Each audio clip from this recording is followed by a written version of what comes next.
the UK. On DAB+, on your smart speaker, on your smart TV, and on your side. This is Talk.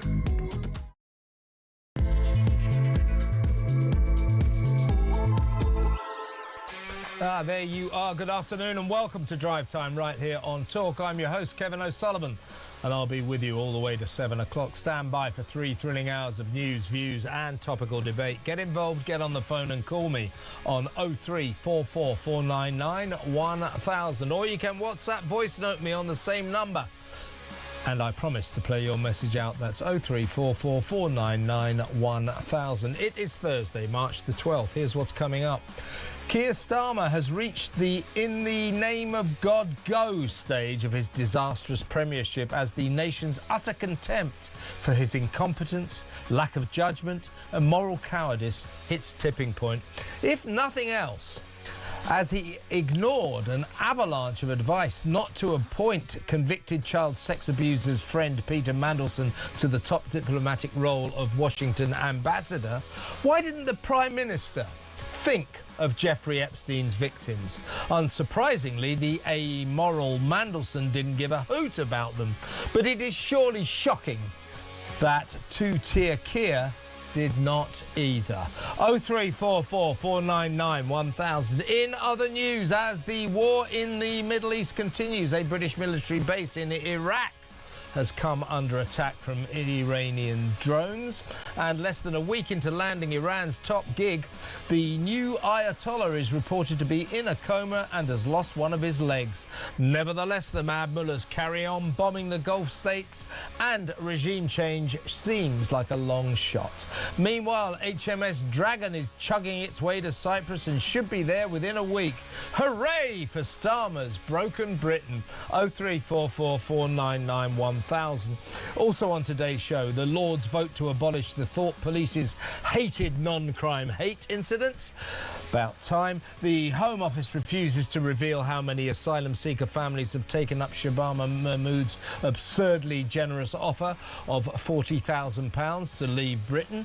Departing BBC Director General Tim Davie admits that public trust in the state broadcaster is in full-on crisis thanks to a series of serious mistakes. His mistakes.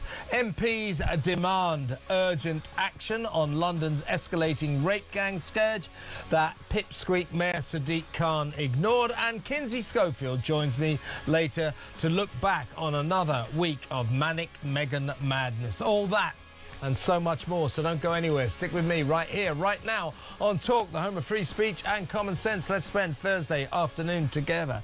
Now, I've got just the man for our first 20 minutes or so. Really pleased he's going to join us because it's all kicking off in the Middle East. Welcome to the show, Deputy Editor and US Editor of The Spectator, Freddie Gray. Welcome, Freddie. Good afternoon, Kevin. Great to be with you. Thank you for joining us. Now, what I want to ask you is, look, was it 2 weekends ago now? I think 2 Iranian missiles, they may have come from Lebanon, but they're Iranian in origin. One hit our airbase in Cyprus, the other just missed. Today we're learning that our military base in northern Iraq, one of the British military bases there, has come under attack from Iranian drones. Americans have been hurt there, mercifully no Brits. But have we turned into a nation that just lets an enemy attack us and we don't do anything about it? And all we do is say, oh, it's time to negotiate and de-escalate. We are under attack as a nation from an enemy state. And we have a government that doesn't seem to feel that it's imperative that we do something about that. Well, I think the failure to see what was happening, everybody could see the massive build-up of American forces in the region, and everybody should have been able to game plan or game out what was going to happen. Clearly, our state, our government failed to do so. I think the Foreign Office was rather too convinced that the talks were making progress, the nuclear talks between the Americans and the Iranians through Oman and the Qataris. And I think as a result, there was not a lot of joined up thinking. And in a very interesting story published in The Spectator this week, Tim Shipman reveals that when they were talking about whether we need to send an aircraft carrier, the Chief of Defence, Richard Knighton, said, we don't need an aircraft carrier. We've got Cyprus, which is effectively an aircraft carrier because we can fly planes from there. And this has caused all sorts of divisions at the top of the British establishment. But what's clear is that they didn't have a very good or thorough military plan for what might happen if this war starts. And it was very obvious that British bases would be a target. I mean, everybody knows that the Iranians, very often after they say death to the great Satan, America, death to the great Satan, Israel, they also say England or Britain. We are very much in the minds of the Iranians part of the great evil of the world. And so, of course, we were going to be attacked. Indeed. And we also learned today that the new Ayatollah, the old one's son, may have been, or is reported to be seriously injured, is in apparently a coma and has lost one of his legs. And of course, you know, American bombing and Israel bombing missions continue apace, and they are inflicting terrible damage on Iran and its infrastructure, make no mistake, particularly its military infrastructure. But that does not add up to regime change. I mean, is Donald Trump across this? Because he said again today, we won this war. We won this war on day one. Well, there are 90 million Iranians. We know that at least 9 million of them actually continue to support the Ayatollah. Regime change is something that the Israelis have made no bones about. They want it. Donald Trump, to be fair, has always been slightly more diffident about that. But when he says the war is won, he said it again yesterday at a rally. I mean, it just isn't, is it? No, it clearly isn't. And you could tell by the audience, the MAGA crowd listening to him, their reaction, that there wasn't whoops and cheers. There was a sort of slightly nervous silence. I think MAGA, the movement, are not on board with this war in a major way. Yes, you can find polling suggesting that every Republican, or 80 to 90% of Republican voters, support Trump in this war. Of course, they support America in a war. They will do. But I think there's deep, deep disgruntlement among not just Trump voters, but also people who are close to Trump, people who've known Trump for a long time.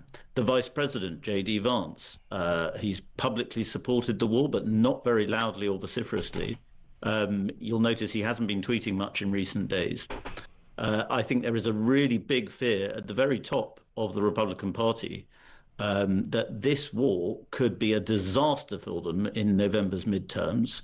It comes at a particularly bad moment. If it affects the economy, which it almost certainly will now, with the oil price spike and the inflationary consequences of that, this could be a mistake that will potentially destroy Donald Trump's political legacy.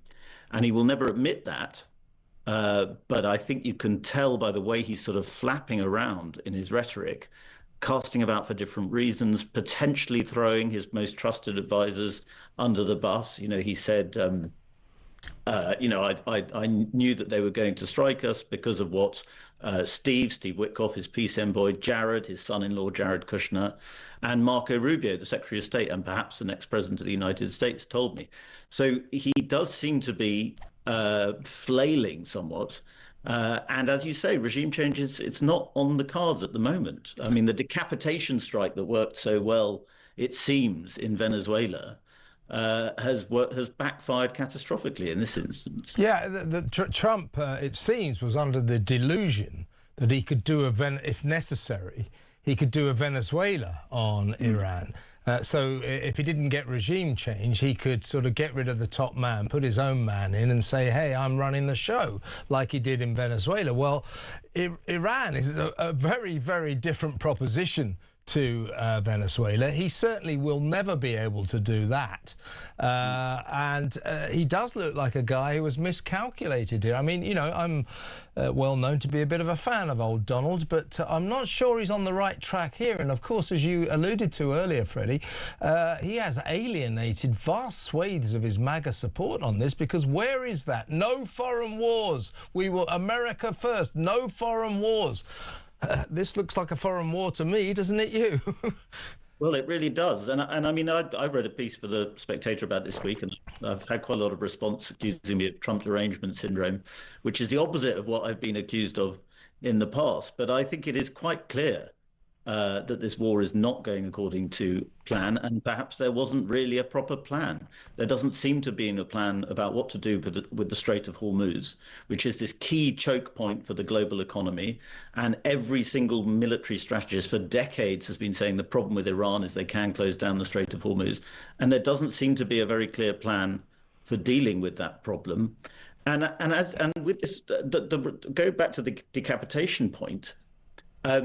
If you've got this kind of ghost Ayatollah, as they're calling him, nobody quite knows if he's alive, if he's in a coma, has he lost one leg, has he lost two legs? In a way, that's extremely dangerous. I heard a rather sick joke that Iran are deploying the Joe Biden leadership strategy. But there are advantages in having a leader where nobody knows if he's alive or not, because he can issue these threats. And it's probably the IRGC, the Iranian military, running him. And I spoke to a source in Qatar this week who said their real problem is because the Qataris talk to the Iranians, they're the kind of in-betweeners, and they get a lot of flack for that. But he said our problem at the moment is we don't really know who to talk to because we're not quite sure who's in charge. And the fear is that the harder elements of the IRGC are in charge. And even if Trump can get some deal with the politicians or the people who claim to be in charge of the country, they won't be able to deal with the military who've got their own agenda and their own aims. And this guy, Mojtaba Khamenei, the son of the old Ayatollah, I mean, so far he's lost his father, I believe he's lost his wife, his sister, and his son, and one leg. So the war's not going well for him. But what will happen if he dies, and the chances are, knowing the Iranians, he may well be dead, they'll just replace him. They have a pyramid structure of government that does not rely on one leader. And in fact, it is thought that this Ayatollah may well be a puppet of the hardcore IRGC inner circle that actually run the country. So I think you could speculate that Trump and his henchmen's view of how Iran was governed was wrong. It's far more complex than they thought. I think that old Donald probably thought, well, we've killed the Ayatollah, that's it, the job's almost done. Not at all. Yeah, and I mean, at the moment, his first speech after declaring war, his first speech in Mar-a-Lago is sounding so hopelessly naive. He said the Iranian people stay in place. When we're finished, you can take your country back. There seems to be no realistic prospect of that at the moment. And because Iran is an extremely complicated country of 90 million people. And yes, as you say, they have this mosaic defense strategy, which means that the leadership can kind of become diffuse when it needs to be, and they can become a far more rogue state. In fact, they can become the exact state that they've been accused of being for so long, and they are in many ways a terrorist rogue state, but now they are absolutely a terrorist rogue state, and they seem to be more dangerous, albeit a lot of their weapons are depleted. Yeah, indeed. And Donald Trump is already experiencing the worst nightmare of any national leader, particularly an American president, and that is coffins coming back draped in the stars and stripes, because American servicemen, not many, but have already died in this conflict, and that number can only go up. I think it looks like bad times ahead for Donald Trump. I'm like you, Freddie, I always get accused of being far too pro-Trump. But you've got to call it like it is, and it does not look good, and regime change is clearly not on the cards right now. Before you go, can I get you on the domestic story about Peter Mandelson? I mean, we're used to Keir Starmer making mistakes, being incompetent, showing a lack of judgment, but these files yesterday took those suggestions about Keir Starmer's competence to a new level, to a new low level, and a lot of... He's actually had the temerity today to say, I just want to stress that my sympathies are with Jeffrey Epstein's victims. Well, look, what we found out yesterday was something we kind of already knew, which was that he was well aware of Peter Mandelson's continued friendship with Jeffrey Epstein after he was convicted of a child sex offence, indeed while he was in prison serving a sentence for that. The Prime Minister admitted in Parliament some time ago to Kemi Badenoch, yes, I did know that. So the question has to be, when you appointed, apart from all the other questions about why on earth he ignored an avalanche of advice not to do it, but on a moral level, the question has to be, why did you appoint... why did you not think of Jeffrey Epstein's victims when you appointed his best friend to be American ambassador?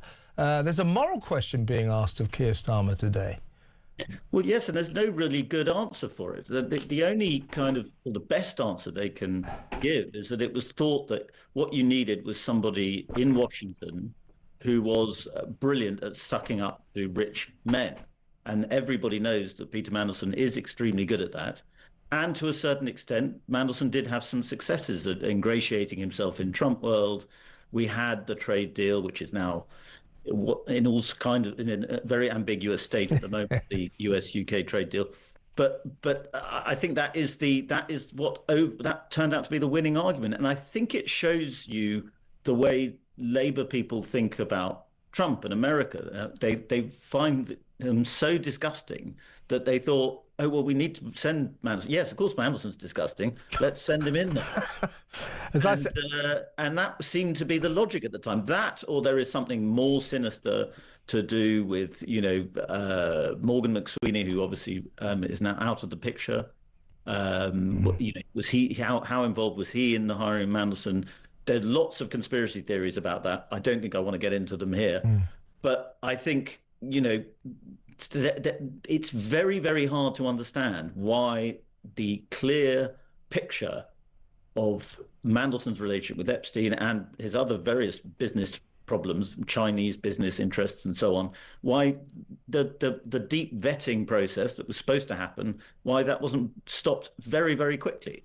It should have been, and it wasn't. And I think it's a great mystery and a rather suspicious one. Yeah, as I said, another bad idea was the one thing that Trump is, if you said to Donald Trump, oh, we've got this person, this guy, we're going to go make the American ambassador. He's just like, yeah, cool, that sounds great. He wouldn't really think much about it. But well, that was it. Yeah, because I mean, Steve Bannon and various other MAGA world figures were desperately trying to sort of, Nigel Farage was pushing MAGA world figures to say to Trump, no, don't do, you can stop this, you can stop Mandelson. But apparently he said, oh no, he seems great. Yeah, and the one thing that Trump is very sensitive about is, of course, the Epstein files. So I was just thinking, hey, Donald, we got this new ambassador, Peter Mandelson. You're going to love him. You've got a lot in common. He's in the Epstein files. You're in the Epstein files. That would be red rag to a bull for Trump. Last point, Freddie. I hope that The Spectator will join me and this station and other media outlets in demanding that somehow or other this government gets back that £75,000 that was given to Peter Mandelson in compensation after he was sacked in disgrace from the American, from his role as the American ambassador. That's a disgrace that he's got that, isn't it? Well, quite. And if Keir Starmer says he cares so much about the victims of Epstein, maybe he can make sure the money goes to them instead. Exactly right, exactly right. Freddie, really good to talk to you. Thank you so much for your time. Freddie Gray, the excellent deputy editor of The Spectator, is also their US editor, knows all about what's going on in Washington. Next up, let's talk to the leader of Advance UK, Ben Habib. He'll join me next. Stick around.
say. He was, he was lovely, and his wife, his family, his daughter's been followed, harassed. May I remind you, this is just for him stating a dietary requirement. This is how some factions of the Muslim community can be when they're not mollycoddled and told that we're going to pander to their every need. I actually have recordings of groomers from London, grooming gangs people, calling his wife and threatening to assault him and his daughter. And they stated, "I am from the grooming gangs pact and I will do this to you."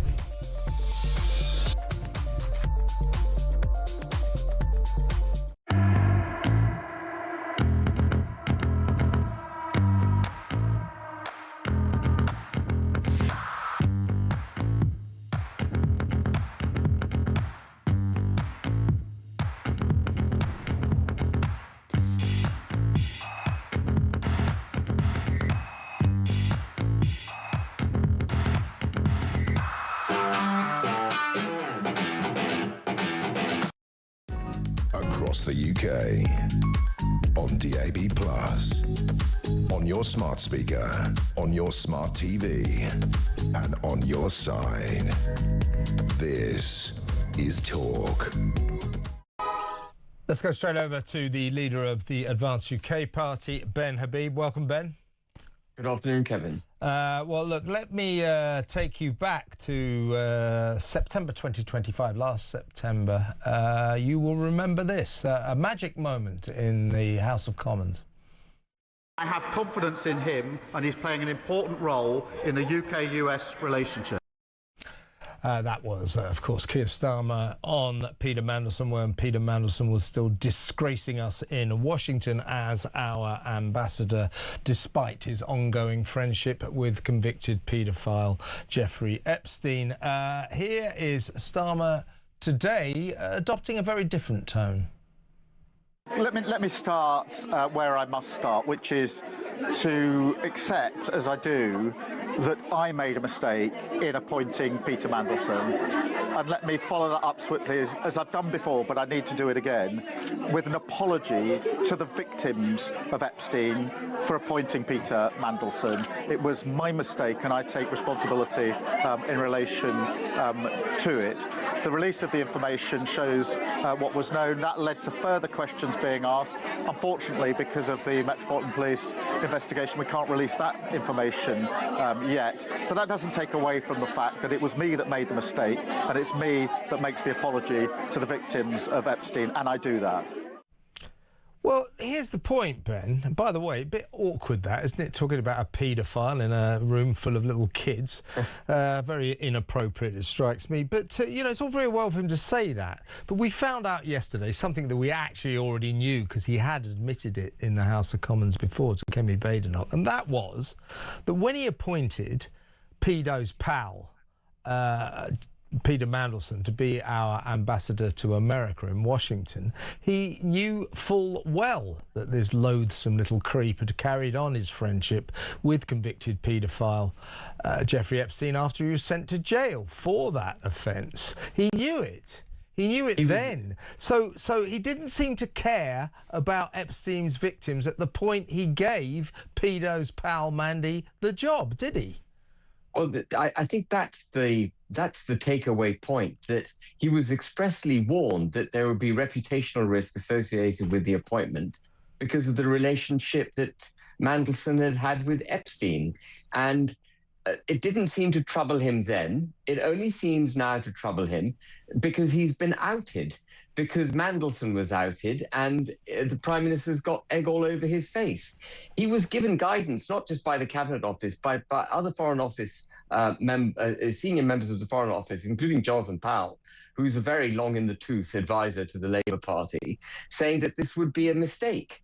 And, of course, the paedophilia is bad enough. But we also know that Mandelson was making money out of Epstein by giving him privileged information which only members of the British government should have had. This is an absolutely rotten episode by this government, yet another rotten episode, but one that should have been entirely avoided. There was no reason to appoint Mandelson in the teeth of advice by senior members right across the board telling the Prime Minister not to do it. Absolutely. I should stress that the Epstein files certainly indicate that there were emails that point to the fact that Peter Mandelson may have been selling information to his pedo pal Jeffrey Epstein, and that is the subject of a police investigation. And Mr. Mandelson, or Lord Mandelson as he's laughably still called, denies any criminal wrongdoing. But I take your point, Ben, indeed. But this is, isn't it? I mean, we are fond of talking about nails in the Prime Minister's professional coffin. There seem to be so many of them. I don't think there's much wood left in his professional, but it's all nails. Well, these shocking revelations yesterday of the extent of his knowledge of Mandelson's close relationship with Epstein, that was revealed. And of course the main thing that was revealed, that he appointed him to this job for mysterious reasons despite receiving an avalanche of advice not to do so. As you say, Jonathan Powell, an old associate of Mandelson, a kind of sometime friend, said, don't give this guy the job, you will suffer reputational damage. The intelligence services warned him that Mandelson presented a security risk. Others told, political advisors told Starmer, if you give this job to Mandelson, it will come back to haunt you. You will catch a cold here. And yet he went ahead and appointed him. Why, do you think? Well, I think the Prime Minister couldn't really care less. He plays this great act of having been a former prosecutor, and he looks almost dumbfounded when he's asked by people to explain his positions on various things. Every time he plays the, well, I made a mistake, I really didn't mean it, I'm a good guy card. But this happens repeatedly, and he's gaslighting the British people on a repeated basis as well. On every single issue that he has to deal with, he gaslights us. He says he's going to deal with the illegal smuggling of people into this country. He hasn't done it. The Security Border Command didn't do it. He talks about 1 in, 1 out. Actually, that's a scheme of 2 in, 1 out, and it hasn't worked.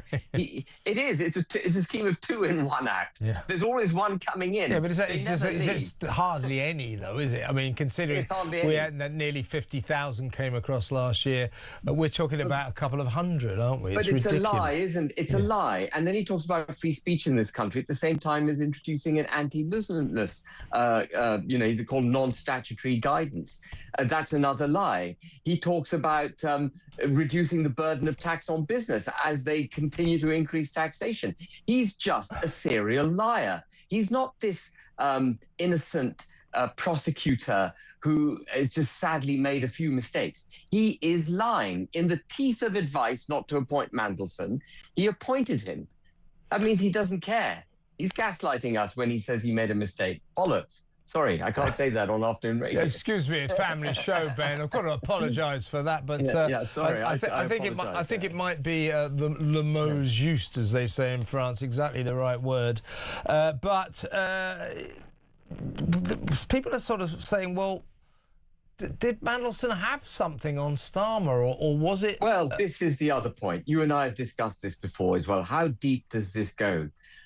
All of these people were in bed with Mandelson, proverbially, perhaps also more than proverbially. They were all in bed with him. He was ennobled, having resigned twice from the Labour government, ignominious resignations, forced resignations, and yet they ennobled him. And then after they knew about the Epstein files, they still appointed an ambassador. Mandelson had more than 9 lives and afforded to him by people on whom he may have had compromising information. You don't know where this ends. I do hope Mandelson now sings like a canary under, when he's questioned by the police and in court and so on. It would be alarming if Mandelson now were to take his own life. You'd have to question what was really going on. Well, I don't think that I haven't heard any suggestion of that. I'm sure he's not in a particularly happy mood, but I'm not sure that he's suicidal. However, you're right. I mean, if it suits his purposes, Mandelson, who has the morals of an alley cat on heat, will sing like a canary. He'll sell them all down the river. He doesn't care. He would. I think that in the end, the Prime Minister, right, he was... There's something arrogant about this. Clearly Morgan McSweeney another one of these alleged Westminster geniuses. Peter Mandelson, very clever. Morgan McSweeney, very, very clever. Are these people really clever? I don't think so. Anyway, Morgan McSweeney pushed for Mandelson to get the ambassador's job in America. And despite an avalanche of advice not to do so, Starmer went ahead. I think in the end, Starmer did it because he's arrogant. He just thought, well, you know, they're all warning me, but it'll be okay. He's a liar, isn't he, Kevin? He Yes. doesn't really have an association with the truth or a moral compass. Anyone with a moral compass would not have appointed Mandelson. And the fact that he could have said he has full confidence in Mandelson back in September, knowing what he knew then, what we know now that he knew then, shows that he's a liar. And I was searching my mind for the other example. You know, he makes a big song and dance about the importance of democracy, at the same time as cancelling trial by jury. This guy is in contempt of the British people. That's why I say he gaslights us. He pretends he's on our side. He says he's going to reduce the cost of regulations on business, cost of taxation. He's going to go for growth. He's going to do this, do that. All of it, he knows he's not actually doing. He doesn't support free speech. He's bringing in. Oh, no, of course he does. He's a socialist. You know? Socialists don't like free speech. Now, here's where he might be in technical trouble, because he's on record as insisting to Parliament that due process in the appointment of Peter Mandelson was followed at all times. But when you look at the revelations contained in the files that we got to see yesterday, that claim is made a mockery of. It is. So he told Parliament due process. He actually told Parliament due process was followed at all time. It wasn't. So he lied to the House of Commons. That's a very serious offence. That is, yeah, that is. I'm glad you spotted that. I'd forgotten about that. But you're right. I mean, that's an absolute. That's lying to the House of Parliament, and that is serious. And this is just as serious. You know, we've got to do something about this as a nation, as a people. We have got to get this government to put right the appalling decision to give Peter Mandelson, that loathsome little creep, a £75,000 compensatory payout after he was sacked in disgrace from his job as Washington ambassador.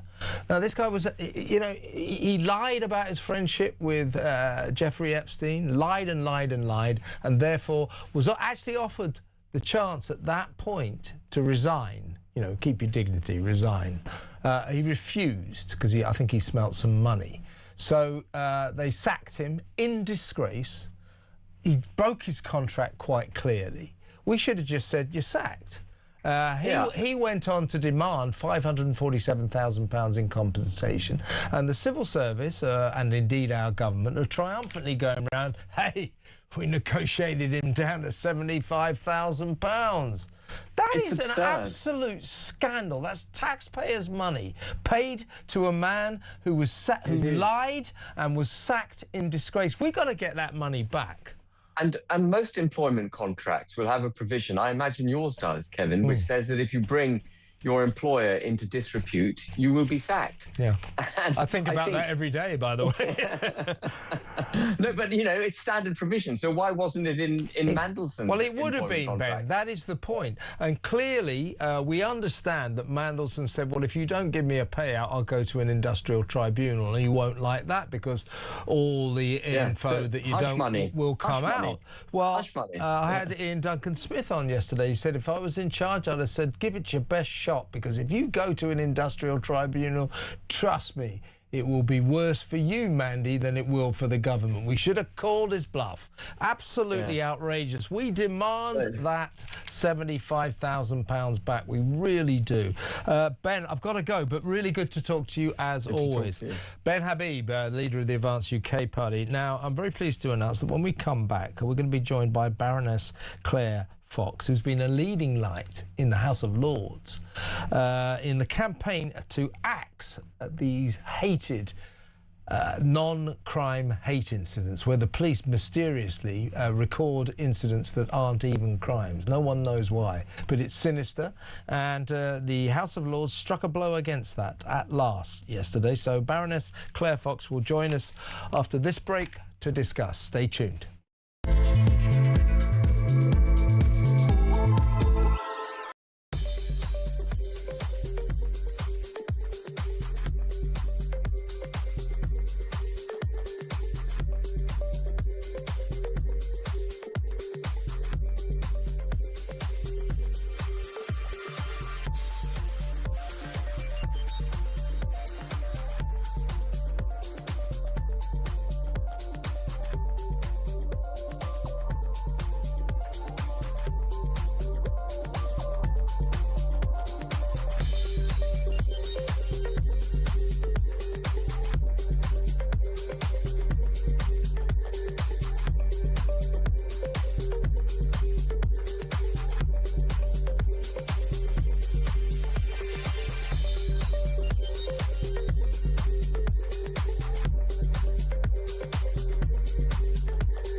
Across the UK, on DAB+, on your smart speaker, on your smart TV, and on your side.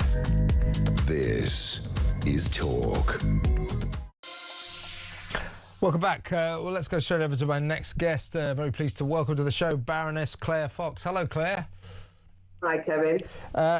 Congratulations. A fantastic moment in the House of Lords yesterday. You defeated a bid to continue with non-crime hate incidents. I mean, they're still in situ at the moment, but this was a good blow to this weird system that we've been enduring for some time, which is that the police recording thousands and thousands of incidents that aren't crimes.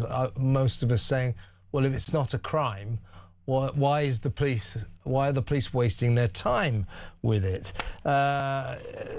Incidents include a man was recorded for a non-crime hate incident for whistling the theme tune to Bob the Builder whenever he saw his neighbour. I think his neighbour might have been Polish or something. A woman who said on social media she thought her cat was a Methodist. I thought all cats were Methodists, actually. And two schoolgirls who told another girl she smelled like a fish. These were all recorded by the police, so it's quite clear we need to get rid of this. The scale of them is extraordinary. I mean, it's 60,000 a year. They're doing, you know, many of them every single day. Tell us about how you managed to at least begin to get rid of them, and what it is that you feel means that they must be axed completely. Why is that? So I think it's important to understand. I mean, I've been in the House of Lords now about 4 or 5 years, can't even remember. And one of the first things I did when I got in, I don't mean intentionally, but I ended up raising these non-crime hate incidents. And I remember everybody in the House was like, I've never heard of those. And they all think, you know, the big top lawyers and all the rest of it.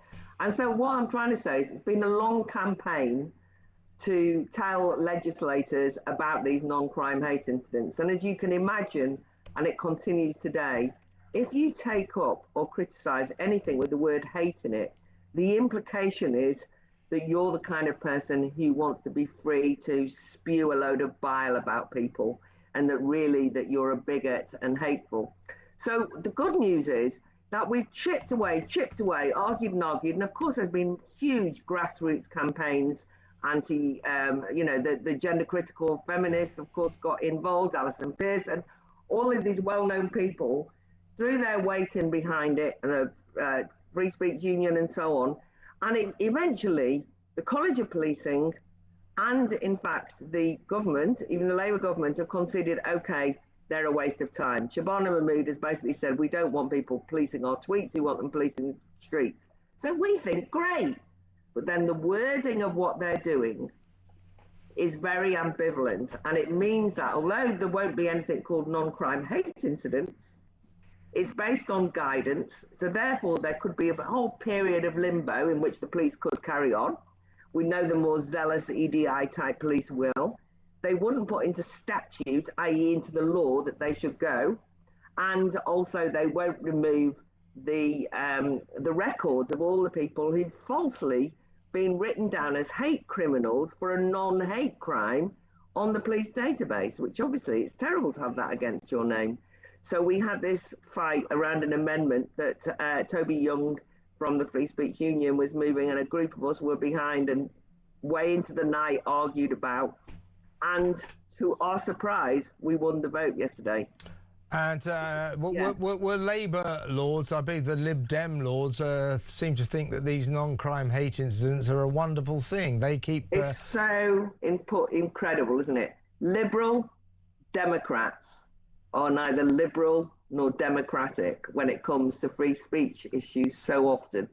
But in this instance, it was even worse because they'd actually said, well, we're very protective of hate law, hate crime law, but we do think maybe that non-crime hate incidents go too far. We were under the impression that they would vote with us, excuse me, or at least abstain. And then right at the last minute, we found out they were going to vote with the government. So we didn't think we stood a chance of winning the vote. So it was very nice to win it. I mean, it'll be knocked back probably in ping pong, the Commons will reject it. But it was an important marker because I think that what's happened is quite a lot of non-affiliated peers, but this is part of a broader thing in society now. People know that this is absolutely disgraceful, that based on someone's subjective accusation that you're a racist or that you're transphobic or that you're XYZ, and of course now we're going to have you're fueled by hostility to Muslims because you've got this new definition, then you could be visited by the police. It wasn't just they wrote your name down, they turned up at your door, investigated you, wasted time investigating you for tweets or for some exchange you had with your mates at work or whatever. And they were they thought they were compelled to do so. And then even if they knew that they couldn't get you in a court for a crime because there was no evidence of any guilt, they'd then say, well, all right, we're not doing you for a hate crime, but it's a non-crime, and we will write your name down as somebody who is putting forward hateful views in the police database. Have you got any idea of numbers? Because it's there's quite a substantial amount of these non-crime hate incidents are logged almost every day, aren't they, around the country? Yeah, I mean, I can't remember, but I think it was something like 116,000 people are on that database, right, on the non-crime hate incident on the database. But you know, when when there was all the big fuss about people being arrested for the idea that there's 30 a day being arrested for hate crime, a lot of those were originally that they'd be arrested for a hate crime, then there was no evidence, and then you would end up with a non-hate crime. So it's an industrial level. And even The Economist, I mean, of all magazines in the world, even The Economist conceded that police forces up and down the country had whole teams dedicated to literally going through your social media. Now, I don't want to be complacent here. I think they're going to be rebadged up. You know, they're going to say, we do still need to track hate and hateful people. And they are going to probably... No, they don't do that. They just don't. No, I don't. And you know what I'll tell you what was very difficult for me. Well, first of all, they're going to badge them up as respect orders, a really stupid antisocial behaviour, but one of those ones where you don't again need criminal standard of evidence to be issued a respect order, but you can get criminal sanction. And we think they might try and rebrand them as that. That's my concern. But what was difficult for me, and this is where you'll know, is Doreen Lawrence, Baroness Lawrence, Stephen Lawrence's mother, was in the House of Lords. Well, just as I was about to speak on my speech the other night, and she stood up and spoke. And of course, this is highly emotional, But a lot of the subjective definition of hate came out of the Stephen Lawrence case, which was a vile, gross example of racist bullies killing someone. And then they basically said, the Macpherson report said, as a consequence of that, that racism would be defined by the victims. And that's caused us a lot of trouble. So she stood up and said, anyone saying something could lead to the brutal murder of my son. And I had to stand up straight after and say, no, it doesn't. In a democracy, you should be able to say whatever you want. And you can't say straight away that if you say the wrong thing, that's going to lead to violence or murder, because otherwise we will have no democratic right to free speech. So it's rather difficult, but I did it anyway. It is difficult, but you're right, and I'm afraid she's wrong, with all due sympathy to her. But you are right. And the last point that worries me about this, Claire, is, you know, when Suella Braverman was Home Secretary many years ago, she said, look, she ordered the police to stop doing this. There's an enthusiasm among police forces for doing this. They moan about not having enough money to properly police the streets, and yet they're very keen on spending a lot of police time recording incidents that are not crimes. It doesn't matter what they're talking about. If it's not a crime, it is none of the police's business. And so I want to wish you and Toby Young and everyone else driving this car all the very best. Let's keep in touch about it, Claire. Good to talk to you. Thank you very much. Baroness Claire Fox there. Let's go to break. When we come back, we're going to talk about the migrant crisis. More bad news, I'm afraid. That next. Stay tuned.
No, he was lovely, and his wife, his family, his daughter's been followed, harassed. As I may remind you, this is just for him stating a dietary requirement. This is how some factions of the Muslim community can be when they're not mollycoddled and told that we're going to pander to their every need. I actually have recordings of groomers from London, grooming gangs people, calling his wife and threatening to assault him and his daughter. And they stated, I am from the grooming gangs pact and I will do this to you.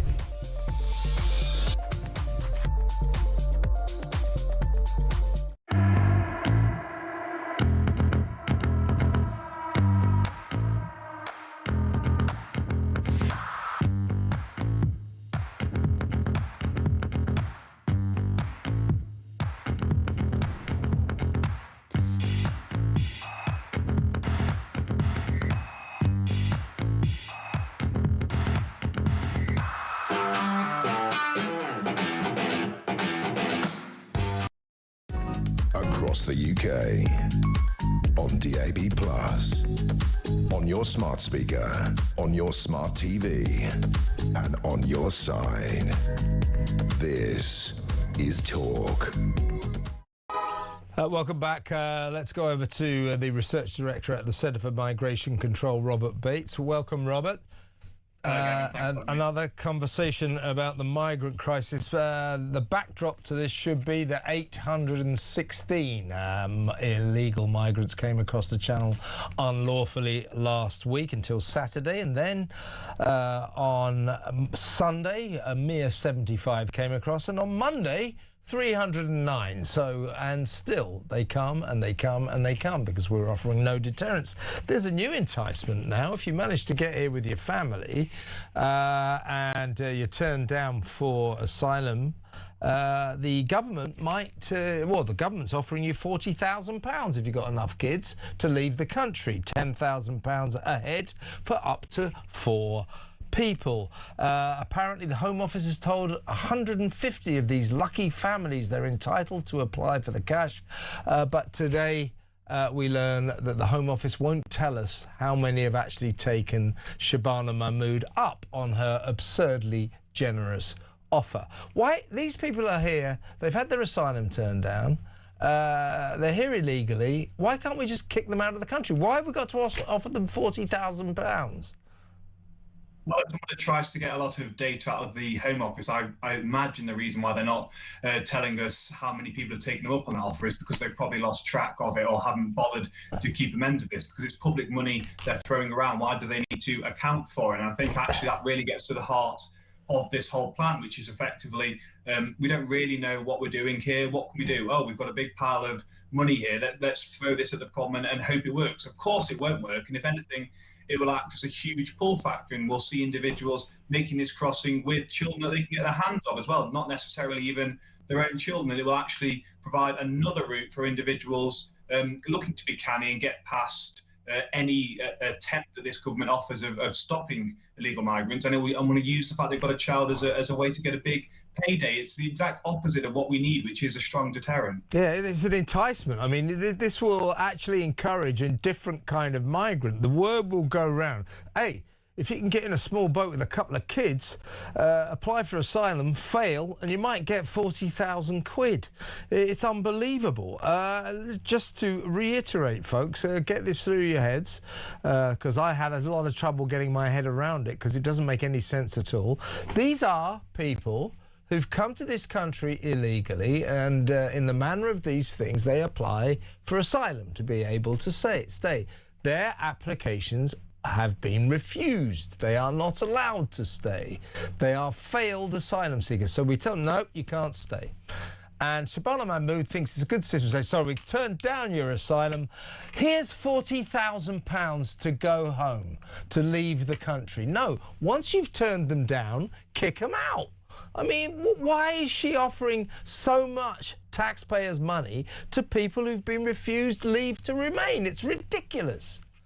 Because the Labour government are cowards and they won't return individuals back to certain countries, Afghanistan being one of them. Germany are returning people to Afghanistan now. Germany is deporting people back to Afghanistan, but our bleeding Liberals in government won't even countenance such proposal. And this idea of paying large sums of money, it's about a threefold increase on what the current rate is. Labour have already spent 40 million so far on bribing people to leave, by the way. It's because individuals, once their asylum appeal is refused, they're able to completely frustrate their removal and to drag their heels and to really actually leave the government with no choice but to think, oh, we're going to have to pay you off. Actually, what we need to do is we need to cut away all of these obstacles, such as the right to judicial review and immigration tribunal appeals, and just say, if you're not welcome and the Home Office has said, no, your asylum appeal's bogus, you're going. And even better, actually, don't process asylum appeals, full stop, of individuals that have come into our country illegally. It's basic, straightforward, push and pull factor comprehension, which again is beyond the wits of the Labour front bench. Yeah, let me know what you think about this, folks. 40,000 quid to people who've been told they can't stay. So they're refused leave to remain in Britain. Their asylum seeker application is turned down, and Shabana Mahmood thinks it's a sensible system to then, after they've been refused, say, and can you now leave the country? Here's £40,000. No, after they've been refused, leave the bloody country. It's pretty simple. It's not rocket science. What is going on here? 03444991000. Before you go, Robert, another slice of migrant crisis madness. A Sudanese migrant, we know this syndrome, don't we, with deep forehead wrinkles and a protruding Adam's apple, has been assessed, who's been assessed to be at least 25, probably older, has been judged by an immigration and asylum court to be a child, to be 17, and therefore, and to be 16 when he entered Britain, which will very much affect his asylum application. In other words, he's almost certain to be allowed in because he has established with our ludicrous immigration tribunal system that he was a child when he arrived. He wasn't. And you can look at him. That is a man, and that was not a child when he arrived here. And yet our immigration court system has once again come down on this Sudanese side and said, yes, he was a child. So he'll be able to stay for lying about being a child, and these stupid tribunal judges accepting these lies. It's just ridiculous, isn't it? So this judge either wanted the whole world to know that he's a cretin and was very proud of this decision, or he is so wedded to his open border worldview that does permeate every single immigration tribunal judge, it would seem, that he's prepared to actually torch his reputation to make sure this individual can stay. All of Europe, when it comes to age disputes, apart from 2 other countries, does scientific tests when it comes to these kind of age disputes. We, it seems like in this case, rely on the individual's social media profile to determine how old they are. It's completely ridiculous. It's completely the wrong way around. And this is really a part of the reason why we are in such chaos when it comes to age disputes, whether an individual's homosexual, whether they're Christian. We just take their word at it time and time again. And this is one of the reasons why the numbers are so big in Britain compared to other parts of Europe. Yeah, I'm not going to name the judge, but he said the evidence was compelling that this Sudanese guy was born in 2008. No, Judge, the compelling evidence is that he was born about 10 years before that, you absolute idiot Guardian reading fool. It's ridiculous, Robert, but good to talk to you as always. Robert Bates there, research director at the Centre for Migration Control. Mark Littlewood, when we come back on the big stories of the day. Stick around.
on DAB+, on your smart speaker, on your smart TV, and on your side.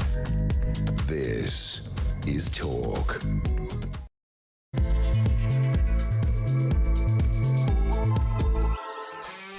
Welcome back. This is the second hour of today's Drive Time show. In a little while, we're going to be talking about the BBC. The outgoing Director General forced to resign for ballsing it up over Donald Trump's lawsuit being badly edited by Panorama. Tim Davie, he says the broadcaster has no right to exist unless it proves its value, and he admits that the Beeb is in full-on crisis after a string of serious mistakes.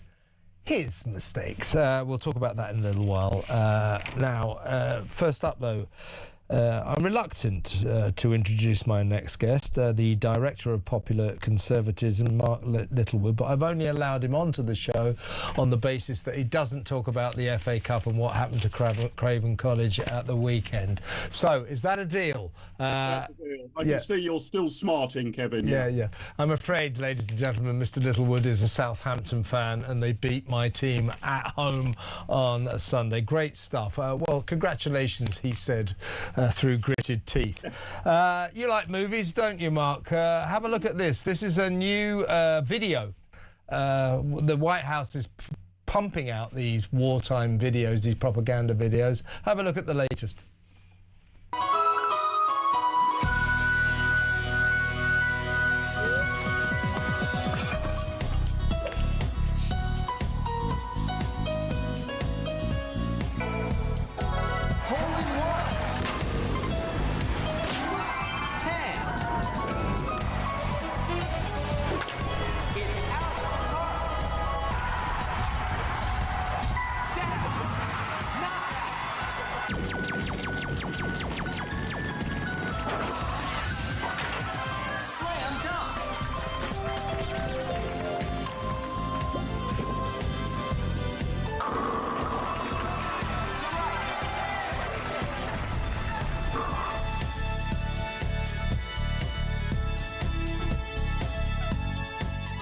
That's the war Wii Sports video style. I mean, you know, these videos are coming out thick and fast. In fairness, I think that is a reaction to the Legoland video that the Iranians produced in similar style, you know, with the Epstein files in it, the White House being blown up, the British Cypriot base being blown up as well. So it's the battle of the wartime videos. But on a more serious note, Mark, we learned today that our British base, the British military base in northern Iraq, has been hit by a swarm of drones. Two have apparently hit, and some of the Americans who share the base have been injured there. So this is the second time that a British military base has been attacked by an enemy, as in Iran. We go back, of course, a couple of weekends ago when they fired 2 missiles at our air base on Cyprus. We seem to have become a nation that lets an enemy state fire missiles at us to drop bombs on us, and we do nothing about it. This is extraordinary and, frankly, humiliating for this country. We can't let an enemy attack us and just say, it's time to de-escalate, it's time to negotiate. We've got to act like a proper country, haven't we, and defend ourselves. Yes, I agree with you. I mean, it looks like Iran and the USA have sort of moved forward as far as wartime propaganda is concerned. And we're still in the keep calm and carry on era, right? But we're not, there's no reason to keep calm. I agree with you. I mean, the Prime Minister has said that we'll operate a defensive posture here to protect ourselves and our allies. We can't even protect ourselves. And you would have thought we would engage if a foreign country hits our military installations. So we are involved in this, whether we like it or not. If we choose to, you know, if we've chosen to have sat on our hands and done absolutely nothing, rather than nearly nothing, which is what we've done, these bases still would have been hit. And the truth of it is this, isn't it? We have let year after year after year after year our defences fall into disrepair. And when we need them, we are discovering that about now. So all of this posturing by the Prime Minister is almost neither here nor there. I mean, he may have succeeded in irritating our closest ally, the United States of America, but frankly, we're in such poor shape that whether we engage in the US-Israeli effort or not is almost a rounding out, Kevin. It's pathetic, it's feeble, it's an international embarrassment for the United Kingdom that used to be one of the great military powers and is no longer so, I'm afraid. Lest we forget, after the missile hit the Cyprus airbase, the British airbase on Cyprus, one hit the runway, I understand, and another just missed the airbase.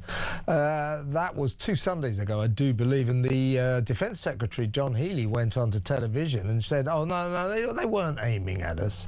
That was a mistake. You know, they're spraying missiles anywhere. Who knows where they're going to land? So that's ridiculous, absolutely ridiculous.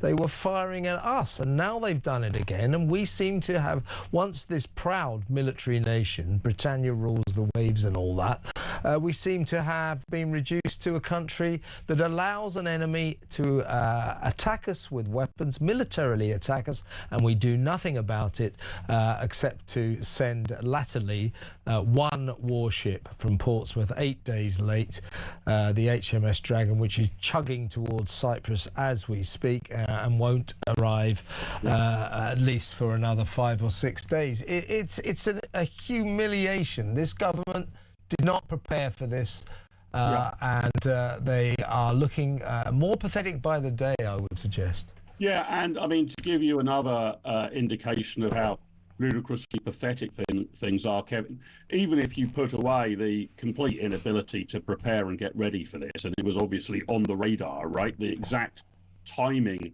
of the first US-Israeli strikes may have been a bit of a surprise, but not that they were likely to come at some point this year. That was obvious. And the departure from Portsmouth was slowed down because Portsmouth docks only open between 9 and 5 Monday to Friday. So we've reduced ourselves to only being able to engage in military activity during the working week and working hours, and presumably not at lunchtime. That is how emasculated we are as a nation. I mean, you've got to laugh because otherwise you'd cry. It is pathetic. And you know, and therefore all of this sort of posturing really by John Healey or Keir Starmer's neither here nor there, because we're just not equipped to meaningfully engage. I was pretty disappointed that our Chief of Defence Staff, Sir Richard Knighton, joined in this festival of mediocrity, hitting back furiously at criticism of this sad little operation to get this little rust bucket HMS Dragon ready to sail. 8 days late, 8 days after the Prime Minister said, yeah, you better go out there and protect British citizens. Not a good look letting the French Navy do that, or the Greek Navy, or the Spanish Navy, or the Netherlands Navy. Perhaps we should protect our own people on that island. Yeah, you better get going. It took 8 days to get it ready. Sir Richard Knighton's hitting back, saying, I want to pay tribute to all our men and women who've been working round the clock to get, you know, it needed to get, you know, have special weapons put in for this mission. It should have already been prepared, Sir Richard. Please do not endorse this government's hopeless inefficiency and its incompetence, to be honest with you. Well, let's move on. Talking of government incompetence, well, let's talk about our Prime Minister's incompetence. I mean, this Mandelson affair now. I mean, you know, we've been fond of saying it's only a matter of time before Keir Starmer goes. But boy, oh boy, is this the final nail in his coffin. This is extraordinary. He's out today. He's been in Belfast saying, I just want to re-emphasise that my thoughts, my sympathy is for Jeffrey Epstein's victims. When he appointed Jeffrey Epstein's best pal, Peter Mandelson, in the full knowledge that Mandelson had kept up his friendship with Epstein after Epstein was imprisoned for child sex offences, the Prime Minister didn't seem to care about Jeffrey Epstein's victims then, did he? Apart from his utter incompetence, the mysterious decision by him to ignore this avalanche of advice, not to appoint the loathsome Mandelson to this key diplomatic role, Ambassador Britain. There is the moral question. What about Epstein's victims? It's extraordinary. It's extraordinary. How much longer can this sad little man Starmer stagger on for? It is extraordinary, Kevin, and the answer to that question is obviously in the hands of Labour backbench MPs. The only way we can get rid of him is through the Labour Party disposing of him, and I'm absolutely flabbergasted that they apparently still wish to retain his services as their party leader and therefore our Prime Minister. I mean, the position of the latest tranche of information we've seen is horrific for Keir Starmer. I mean, he was on unbelievably shaky and implausible ground anyway, but this has made it much, much worse. I mean, imagine in a parallel universe that all the documentation had been lists and lists of concerns raised by the Prime Minister, in which his aides had responded saying, we don't think there's anything to worry about here, Sir Keir. You know, if it was him pushing back and then saying, well, we think we've got a satisfactory answer to that. We don't think that's a block. We don't think you should be concerned about it. And him eventually relenting. But that's not the picture that this documentation paints. In fact, his aides were raising red flags all over the place from what we can see, and those warnings were not listened to. And as you rightly say, it seems evident, I know there's more material to come, and probably that material is likely to be more explosive, right? They've let out the vanilla stuff. That's redacted by the police, isn't it, while they continue to investigate Mandelson. We're seeing the vanilla stuff really now rather than the explosive stuff. But it is absolutely evident to my mind that if that portfolio had been put in front of you, any remotely reasonable and sane person would have said, I cannot possibly appoint this man as our ambassador to Washington. I mean, there's a litany of reasons why you would not do that, and there is no real case made as to why you should believe him on Epstein. And the other key thing, Starmer was very clear, wasn't he, that this was a mistake, but it was all about the deceit and lies being put forward by Peter Mandelson. Well, we haven't seen any evidence of that yet, but the evidence that the Prime Minister was asked to decide on renders those potential deceits and lies wholly irrelevant, because the information before him was sufficient for any remotely reasonable man and anyone who holds the office of Prime Minister to decisively say this appointment must not go ahead. It is not a grey area. It is black and white. Yeah, and when the Prime Minister got it wrong. Absolutely. When Keir Starmer says it's a vetting problem, it's not the case. Also, he's on the rack now because he declared in the House of Commons to Parliament that full due process was followed. That is clearly not the case. So he stands accused of lying to the House. That's a very serious offence for a Prime Minister. Kemi Badenoch today pointing out that Starmer tried to keep these Mandelson files secrets under the spurious reason that it was a question of national security. No, it wasn't. It was a question of Keir Starmer's security in his job. He was just trying to protect his own backside as usual. Here's what Kemi said earlier today. So long, the Prime Minister has tried to make this about Peter Mandelson's lies.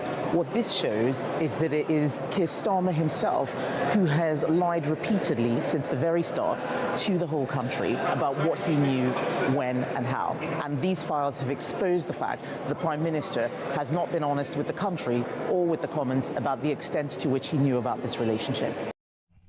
That's on Sky News earlier today. Not mincing her words, it's quite a thing when the leader of the opposition just flat out says that the Prime Minister is a liar. I mean, it's no surprise to any of us. You know, how can you tell when Keir Starmer's lying? His lips move. It's as simple as that. The guy lies and lies and lies. He's an even bigger liar than Peter Mandelson, and I can't say worse than that. Here's another thing that I've been saying this all day, Mark. I want to get your view on it. Look, Mandelson, that loathsome little creep, when he was sacked in disgrace for lying about his continued friendship with Jeffrey Epstein, demanded £547,000 payoff compensation. He should have been told, no, mate, you broke your contract.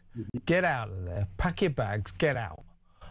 Instead, the civil service and the government are going round, were going round, patting themselves on the back. We've negotiated him down to £75,000. Yeah. £75,000 of taxpayers' money to a loathsome liar who was sacked in disgrace. We, the people of Britain, should demand that our government gets our taxpayers' money back. That should never have been paid, and we should get it back. Yeah, I agree with all of that. But I think, Kevin, it's even more sinister and worrying than you suggest. I mean, firstly, the gall of Mandelson when you're fired in disgrace. I mean, what does someone say when they're fired for gross misconduct? I mean, the opening pitch isn't, all right, it's a fair cop. How much? Give me £500,000. Yeah. You're told to pack your desk and get out the door. Exactly. But then the really worrying, so there shouldn't have been a negotiation, right? There's not a negotiation when you fire somebody. There's potentially a negotiation when you hire someone about their salary. Once you've sacked somebody for effectively gross misconduct, that should be it. But the really worrying thing, and reported in today's Daily Mail, is that the evidence is that the government gave him twice what he was legally contracted to. Now, I dare say talk viewers and listeners will be scratching their heads saying, well, why should you be contractually obliged to give him a single penny? I agree with that. But nevertheless, if the contract said, if there's any circumstance at all... Notice period. Some of this money, this 75 grand, I'm not sure how much of it, but a fair proportion of it was compensatory. Yeah. He should not have got any compensation for gross misconduct and breaking his contract. And the word is, Mark, and this comes as no surprise, that the reason he was holding a metaphorical gun to the government's head after Starmer fired him, he said, if you don't give me money, I will go to an industrial tribunal and you won't like what I have to say. I had Ian Duncan Smith on yesterday. He said if he'd have said that to me, I'd have said, give it your best shot, Mandy, because if you go to an industrial tribunal, let me assure you it's going to be a whole lot worse for you than it is for the government. It's ridiculous that we crumbled to his demands. Completely ridiculous, but where I'd like Kemi Badenoch or other opposition MPs, or indeed disgruntled Labour MPs to go next, is to ask, is it the case that we gave Peter Mandelson more taxpayers' money than was legally required? Yeah, I agree. In order for him to shut up about something? And in which case, what were the claims that he was going to bring in an industrial tribunal? He couldn't have brought any matters of national security, right? That's already covered by the Official Secrets Act. He can't release the nuclear launch codes or anything like that. So what was it that they were worried he was going to say that it looks like they have remunerated him for agreeing not to say? That is extraordinarily concerning. It's concerning enough that he's walked away with a single penny. But the fact that he might have walked away with more than that to sign some sort of non-disclosure agreement, we absolutely must get to the bottom of, because the instinct of this government, indeed of most, is to try to cover things up. Fortunately, this documentation has been forced out into the open. Of course, we owe a great debt to the Ministry of Justice in America for putting the Epstein files out in the open. Otherwise, we would have never uncovered any of this. Yeah. So there are many, many more questions to be asked. And it is very difficult at first blush to try and work out what a remotely credible or coherent answer might be to some of these questions. Yeah, you're absolutely right. As I say, we should demand that money back. It's outrageous that a penny was given to this lying, loathsome pedo pal creep Mandelson in compensation. That's an absolute disgrace. And we must get that money back. Mark, notwithstanding Southampton's victory at Craven Cottage at the weekend, it was a pleasure to talk to you. Thank you so much. Mark Littlewood, the leader of the Popular Conservatism movement. Now, next up, we're going to talk about the London rape gang problem, scourge. It's a real scourge here. The mayor, Sadiq Khan, for a long time tried to pretend it wasn't happening, but it was. Now MPs are demanding urgent action on this escalating scandal. That next. Stay tuned.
great. He was, he was lovely, and his wife, his family, his daughter's been followed, harassed. As I may remind you, this is just for him stating a dietary requirement. This is how some factions of the Muslim community can be when they're not mollycoddled and told that we're going to pander to their every need. I actually have recordings of groomers from London, grooming gangs people, calling his wife and threatening to assault him and his daughter. And they stated, "I am from the grooming gangs pact and I will do this to you."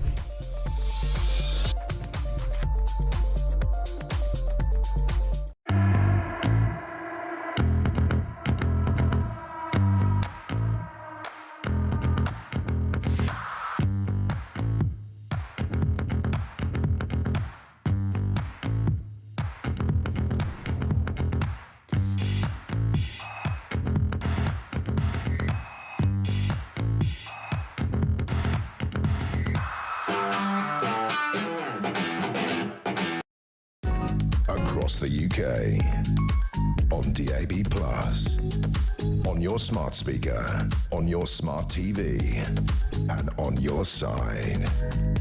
This is Talk.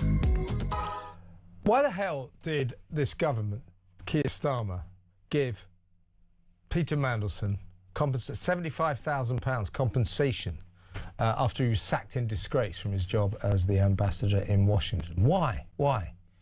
The guy lied about his extended friendship with a convicted paedophile, Jeffrey Epstein, and had to be sacked. And we gave him £75,000 compensation. He broke his contract. He lied. Sacked in disgrace. Don't give him a penny. That's our money. We must demand it back, shouldn't we? 0344 499 1000. And Kemi Badenoch making it very clear, and I think lots of us agree with this. This man Starmer, after what we learned yesterday, how he just ignored everyone's advice and appointed the loathsome lying creep Peter Mandelson to the key diplomatic role of our man in Washington, and his lack of morality when it comes to Jeffrey Epstein's victims. And his lies and his lies and his lies. He's not fit to be Prime Minister, is he, Keir Starmer? He's got to go. 0344 499 1000. And just before we... just give me a call on that if you can. Just breaking news here. Police are responding to reports of an active shooter at a Jewish synagogue and a school in Michigan over in America. Local news reported that a driver had crashed into Temple, Israel in the Detroit suburb of West Bloomfield. Big response there. We'll keep you updated on that. But let me know what you think about that. And by the way, give me a call about the migrant crisis. Why on earth has a tribunal judge decided that a guy with deep creases in his forehead, deep voice, Adam Apple, was born in 2008 and should therefore be treated as a child? It's not true.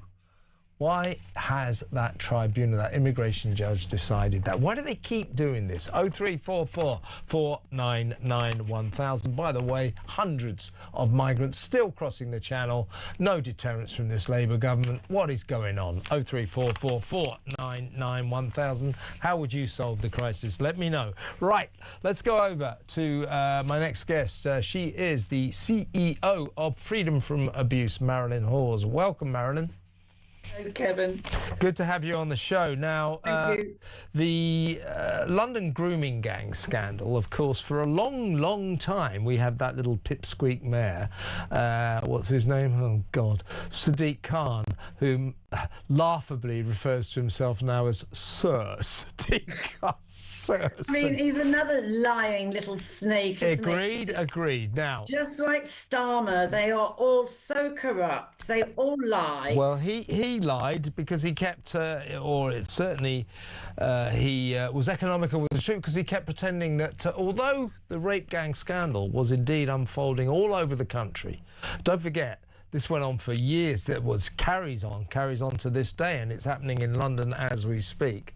But there are 250,000 victims estimated of these awful rape gangs around the country, who are mostly made up of Muslim men of Pakistani origin, torturing, drugging, giving alcohol to, raping, sexually assaulting mostly vulnerable young white girls, many of them underage. Now, the Mayor of London said, well, yeah, it's happening all over the country, but not in London.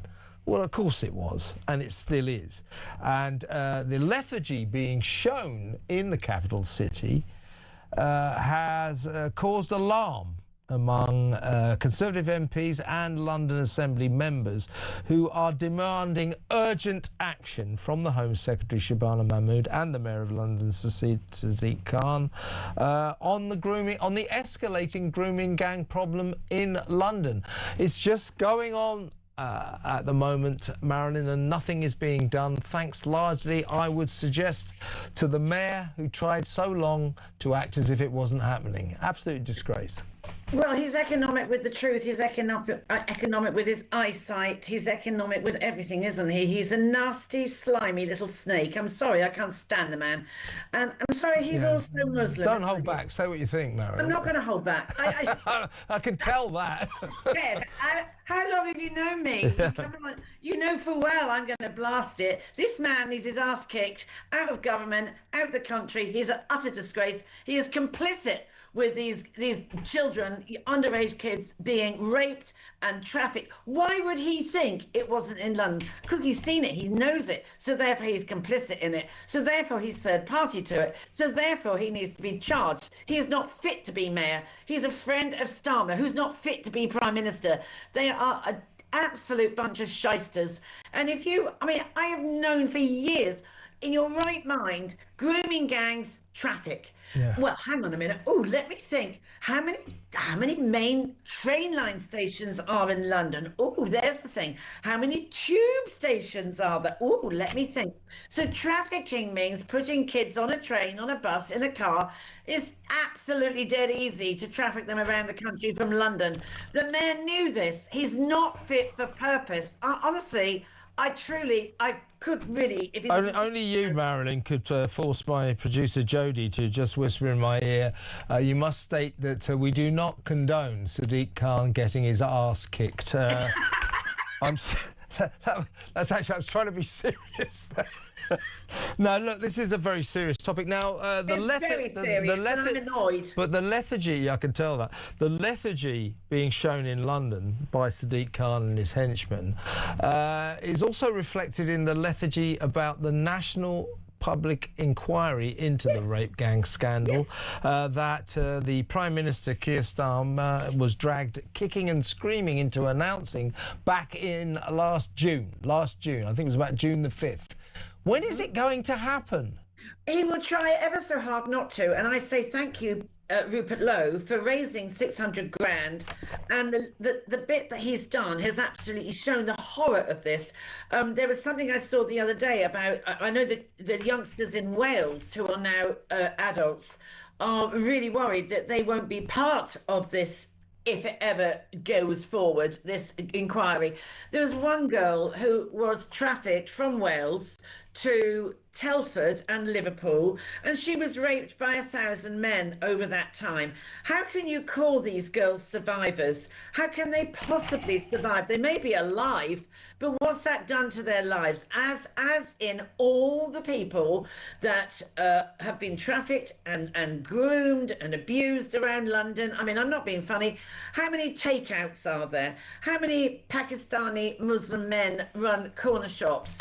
How many, and it's not just youngsters that have been in care homes, believe me, it's also middle-class children. I remember when Anne Longfield was Children's Commissioner, she agreed with me that she believed in every single secondary school there was someone involved in some form of county line gangs, because it starts with the age group of the person who is the hook. The police, I believe, Marilyn, that the police are investigating now thousands of suspected crimes, grooming gang crimes in the capital. But to go back to this national public inquiry, I'm always sceptical about public inquiries. I think they're a way of kicking the can down the road. They cost a lot of money, and they don't often achieve much. But I do feel that the public, the people of Britain, the citizens of this country deserve an inquiry, and of course all the victims of grooming gangs. But I'm just reading here, the national. So this was announced last June. Yes. Reluctantly, the Prime Minister said, all right, then we'll have a public inquiry. They didn't want it, Labour, mainly because a lot of the rape gang horrors have unfolded in Labour constituencies, Labour cities, Labour boroughs. Muslim mayors. Yeah, check this out, though. The National Inquiry's final terms of reference are expected to be published by the 31st of March. You know, take your time. Please take your time, won't you? So that's the terms of reference. When will the damn thing start? Well, the thing is, I mean, I'm sorry, but the way he's going on with immigration and all of that, Starmer, and I'm not being racist, because my daughter worked in Dubai for 7 years. I have a lot of Muslim friends who are incredibly lovely people. They're not all like some of these that are running these gangs. Of course they're not. But you can't get away. There are certain factions that are. And I don't think he wants it to start, because also, haven't I seen that they're going to dumb it down a bit? Like, you know, we don't know. We don't know, because we get the terms of the reference by the end of the month. Yeah, you wait when it comes out. Yeah, well, exactly. But here's the point. Of course, Starmer doesn't want it, because it will be very embarrassing for Labour. And there's a lot of speculation that they're trying to kick the can down the road all the way until 2029, so they don't have to be humiliated by what emerges from this inquiry. But everybody knows what's been going on, Kevin. Everybody knows. What he's trying to do is silence it. He wants to keep anybody that is a Labour Muslim council, where a lot of this has gone on with people that are Muslims and Bangladeshis that have principally created this problem. He wants their votes, and that's what it's all about. He wants their votes. He doesn't want to hack them off. That's my feeling on it. It's only my opinion. But if you're going to have an inquiry, it's got to name and shame and charge or put everybody, arrest and put that in a court where they are answerable for cover-ups and ignoring stuff that was written. I agree with you. About 2,000 child exploitation cases are reported to the Metropolitan Police here in London every year. I should, for fairness and balance, say that a spokesman for Sadiq Khan said, "The Mayor is clear that the Met Police must follow the evidence wherever it leads, and he will continue to ensure it does everything possible to tackle all child sexual exploitations in the capital, including grooming gangs, to build a safer London for everyone." I have to give the last word to Sadiq there, Marilyn. Really good. Well, I don't believe a word of it. I know you don't, but I've got to go. Good to talk to you, Marilyn, as always. Marilyn Hawes, Chief Executive of Freedom from Abuse there. Let me know about that. What do you think? It's about time London got to grips with its problem. It's about time the nation got to get to grips with this problem. When on earth is this public inquiry going to start? For the sake of the 250,000 victims and rising. The problem with, one of the major problems of the rape gang scandal is it's still happening. Rape gangs are still operating all over the country, including in London. We've got to stop it, haven't we? 0344 499 1000. Let's go to break. When we come back, we're going to talk about the BBC and the outgoing boss, Tim Davie, conceding that public trust in our state broadcaster is in, and I quote, in full-on crisis after a string of serious mistakes. Yeah, Tim, your mistakes. That next. Stay tuned.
the UK. On DAB+, on your smart speaker, on your smart TV, and on your side. This is Talk. Welcome back. Let's talk about the BBC. Tim Davie, the outgoing Director General, forced to resign over Donald Trump's lawsuit against Panorama for editing the president to make it look as if he'd called for full-on insurrection and revolution on Capitol Hill back in 2020, which he had done nothing of the sort. Davey had to resign over that, and so did the head of news at the state broadcaster, Deborah Turness. Anyway, Tim Davies still there. What, just bugger off. I mean, you're supposed to have gone by now, but I guess they haven't managed to replace him yet. I can't imagine people are queuing up for that job, to be honest with you. But anyway, he gets £540,000 a year, so I suppose that's an enticement. But he's spoken to a podcast. It's called The Rest Is Entertainment. It's hosted by Richard Osman, the TV personality, and somebody from The Guardian. And he conceded that the BBC has a full-on crisis of trust. That the public are losing trust in a lot of institutions, including the BBC. The BBC being in trouble because, of course, as Tim Davie conceded, it has made a lot of serious mistakes. His serious mistakes. Let's talk to the former BBC man, former BBC reporter, author of the book that I always feel that the answer is just obvious. It was called Can We Trust the BBC? No. Welcome to Robin Aitken. How are you doing, Robin? I'm well. How are you, Kim? I'm good. Now, this is just so BBC, isn't it? This guy, Tim Davie, what was it, several months ago, had to resign because of the most astonishing balls up by Panorama editing tape of Donald Trump in 2020 to make it look as if he'd called for revolution and insurrection on Capitol Hill, which he'd done nothing of the sort. The BBC is now fighting a $10 billion lawsuit. I'm sure they won't have to pay that much out, but I reckon they're absolutely doomed to lose that lawsuit because they've already apologised and admitted it was a terrible mistake. Honestly, I don't know who works at the BBC, but all of them must have been born yesterday. But Tim Davie saying that the BBC has no right to exist unless it proves its value. Well, it hasn't been doing that lately. And that public trust in the BBC is in full-on crisis after a series of serious mistakes. Well, they're his mistakes, weren't they? In many cases, they were. It certainly happened on his watch. I mean, the thing about Davie, Kevin, is that he's sent out very conflicting signals. I mean, he came into the job, which I think was 2020, the autumn of 2020. He came in saying that restoring the BBC's reputation for impartiality was his number one priority. But actually, during his tenure, that hasn't happened. And the incident that you mentioned, which was this terrible thing, which was revealed by the Daily Telegraph back in the autumn, when Michael Prescott wrote a memo, which was a summary of an internal investigation by the BBC into various aspects of its coverage. And the memo that Prescott wrote unmasked these terrible lapses in BBC journalism. I mean, the one you mentioned was the thing about the edit in Panorama, which made Trump appear to say something which he had never said. But there were two other big ones, which was that the coverage of Israel, the Hamas-Israel war, had not been covered well, and there was evidence that the BBC had been too pro-Hamas and too anti-Israel. And then there was the coverage of the trans issue, where it was shown that there were some trans journalists within the BBC who virtually had a stranglehold on coverage and had just made sure that no transgender critical voices were heard. I mean, these were serious, serious lapses. But the curious thing is, as you say, Turness and Davie resigned. But in the aftermath of that, Davie stood by his journalism and said, our journalism's great. And today, on that podcast that you mentioned, this thing, The Rest is Entertainment, what he says is that critics of the BBC, like me and like you, I think, were that we weaponized instances where the BBC had fallen short of its high standards. But actually, you know, the real story is not that. The real story is that there is a pervasive problem with impartiality in the BBC. There are certain topics and issues where it constantly reveals its own preferences. That's the real problem. This is not about one-off mistakes now and then. What it is, it's about a deep-seated partiality towards one side or the other in certain of the most contentious issues of the day. That's the problem. Exactly right. You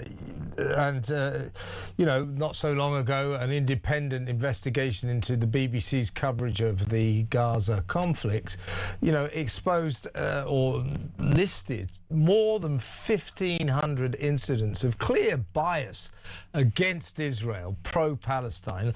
Only yesterday, or was it the day before, the BBC's international editor, Jeremy Bowen, didn't in any way caveat this. He came right out and broadcasted this statement: Donald Trump is a liar. Well, you know, this is exactly why the BBC is in trouble. This is exactly why, you know, contrary to what people like John Simpson said, all these institutionalised BBC people, you all know this, I know this, I covered the TV for a long time. You get all these old school BBC types, every single Director General they get, they go, it's a very good Director General, very good Director General. And you think, well, there's no real evidence for that. Like, you know, and I have a lot of sympathy for Tim Davie. It's a difficult gig, but he has not been a good Director General. He's been a disastrous Director General. The coverage of Gaza, the Bob Villan fiasco at Glastonbury, and so on and so forth. So when he talks about trust is in full on crisis, that's because people no longer trust BBC journalism. That's his fault. That's people like Jeremy Bowen's fault. And that is a problem. They need to re-establish that they are impartial, because nobody believes they are at the moment. No, I mean, you mentioned Jeremy Bowen. I'm glad you did, because it's very salient to this discussion we're having. I mean, what Jeremy did, I mean, I know him from years ago. Jeremy came on the Today programme at 8:10 yesterday morning and launched into an 11-minute long editorial. Now, what he said was that Trump was a liar and that Trump had no coherent war plan. He made it up as he went along, etc., etc. It was all in that vein. Now, you might agree with Jeremy Bowen. I'm sure there were lots of listeners out there in Todayland who did agree with him. The problem is, not everyone will have agreed with that. Not everyone is on that side. So when someone like Bowen, who, as you say, is he's the World Affairs editor, so, you know, he's a big fish in the BBC pond, there he is editorializing on behalf of the BBC. He's given a prime spot to do so. Some people will agree with him, but many will not. And they're the people who are being, who are losing trust in the BBC because they see someone like Bowen spouting this stuff, which they don't agree with. And that's the, you know, the BBC is not supposed to do this. I mean, look, I mean, you know, you sound like an old fart. I will sound like an old fart, saying, you know, back in Perish the day. the thought, Robin. Back in the day, you know, it wasn't like that. It certainly wasn't. Well, it wasn't. It wasn't. We you know, I'm old enough to remember when the BBC could be trusted, when its journalism was sacred. Everybody trusted the BBC. Around the country now, very few people do, and that you know, Tim Davie and his acolytes have taken the BBC on a downward journey that is quite extraordinary. Somebody, whoever takes over from him, and indeed Deborah Turnus, who made an absolute balls up of the editorial journalism department, whoever takes over from those two, they've got a real job to do to re-establish British trust in the BBC and its journalism. Oh, absolutely. And you know, the hot tip for the successor is this guy Britain. Well, it won't surprise you to know, or maybe it will, Kevin. Maybe maybe you're a naive kind of person. I doubt that somehow. But Britain is, believe it or not, he sits as a non-exec on the board of, where do you think? The Guardian. Oh, I mean, the point is, birds of a feather. I mean, listen to this. I mean, the thing is, I can remember journalists in my time, and I can even think of some now, who in the BBC who I greatly admire. For instance, there was a guy I knew, Dennis Murray was his name, and Dennis was the Northern Ireland. I remember Dennis Murray. Yeah. That was a very, very, very brilliant journalist. Brilliant journalist. But he managed to walk the line, and he really was terribly balanced in his coverage, and it really mattered, and it can be done. There's another one, the BBC's Moscow correspondent. No, he's an amazing guy. I saw a documentary about him. Yeah. Amazing. Steve Rosenberg, is that Steve Rosenberg? Yeah. Thank you. Old fart memory loss. But Steve Rosenberg, what a fantastic job he does. Now, the point is, you've got shining examples of BBC journalism like that. Mm. And the point is that Davey and Turness have not taken the thing by the scruff of the neck and said, this is the kind of journalism, this is the template. Yeah. You cannot go on the BBC and editorialize. We don't want to hear Jeremy Bowen's own views about this conflict. I agree. We want to know what's happening. Yeah, Jeremy Bowen, if he wants to call Donald Trump a liar, but I would suggest, in terms of the impending lawsuit, that perhaps the BBC should be a bit more careful about the president at the moment. But if he wants to call him a liar, he's got to prove it. And he didn't in that diatribe yesterday. Robin, always brilliant to talk to you. Got to move on, though. Thank you so much. Robin Aitken, former brilliant BBC reporter, author of Can We Trust the BBC? As I say, the answer quite clearly is no. And the outgoing Director General, Tim Davie, agrees. He says there is a full-on crisis of public trust in the BBC. That's because they keep lying. They're biased. They're not partial anymore. 03444991000. Next up, it is sport with head of content at The Sun, Mike Anstead.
He was lovely, and his wife, his family, his daughter's been followed, harassed. May I remind you, this is just for him stating a dietary requirement. This is how some factions of the Muslim community can be when they're not mollycoddled and told that we're going to pander to their every need. I actually have recordings of groomers from London, grooming gangs people, calling his wife and threatening to assault him and his daughter. And they stated, "I am from the grooming gangs pact and I will do this to you."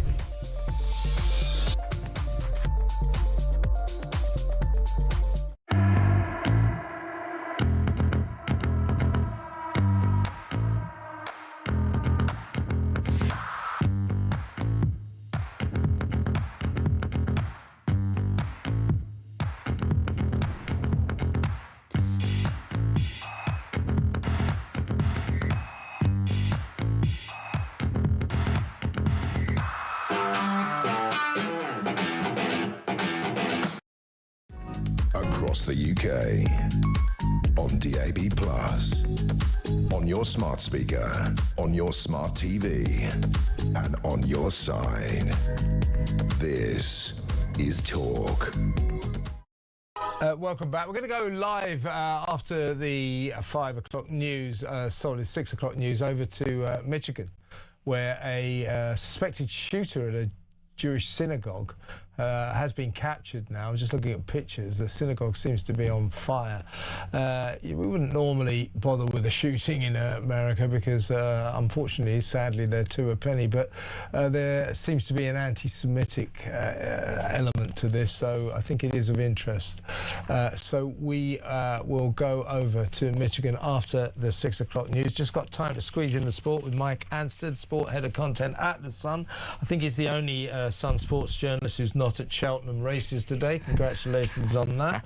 I was yesterday, though. Yeah, well, of course, goes without saying. Did you win anything? No, of course not. No, absolutely terrible. But a good day out. It's good fun. Okay. Champions League, English clubs face humiliation after shocking week of results. Yeah, I mean, look, the last two nights... what makes me laugh is, and we're all guilty of it, including us on Sun Sport, bigging up these teams. We're the best team. We're the best league in the world. We've got the best players, we've got the best teams, we will rule Europe. And then the reality is we then go and play in Europe, and we were terrible. So let's run through the scores. Spurs get tonked 5-2 by Atletico. Chelsea tonked by PSG by the same scoreline. Man City battered 3-0 by Real Madrid. Real Madrid got half the team missing. Yeah, they're not that Liverpool great. lost 1-0 in Galatasaray. I mean, Galatasaray aren't great. Newcastle, to their credit, almost beat Barcelona and pegged back to a draw. They're going to struggle, you think, to get through. Arsenal is sort of the dominant team over here, draw 1-1 Leverkusen, who were a great team 3 years ago. They're not so much at the moment, but we're dreadful, and I actually think and this is, there's no debate that they're all Premiership teams. The British Premier League is the toughest league in the world. Yeah, absolutely. But what's interesting, we spend the most money on transfers. When you look at the stats, it's far beyond all these other leagues around Europe.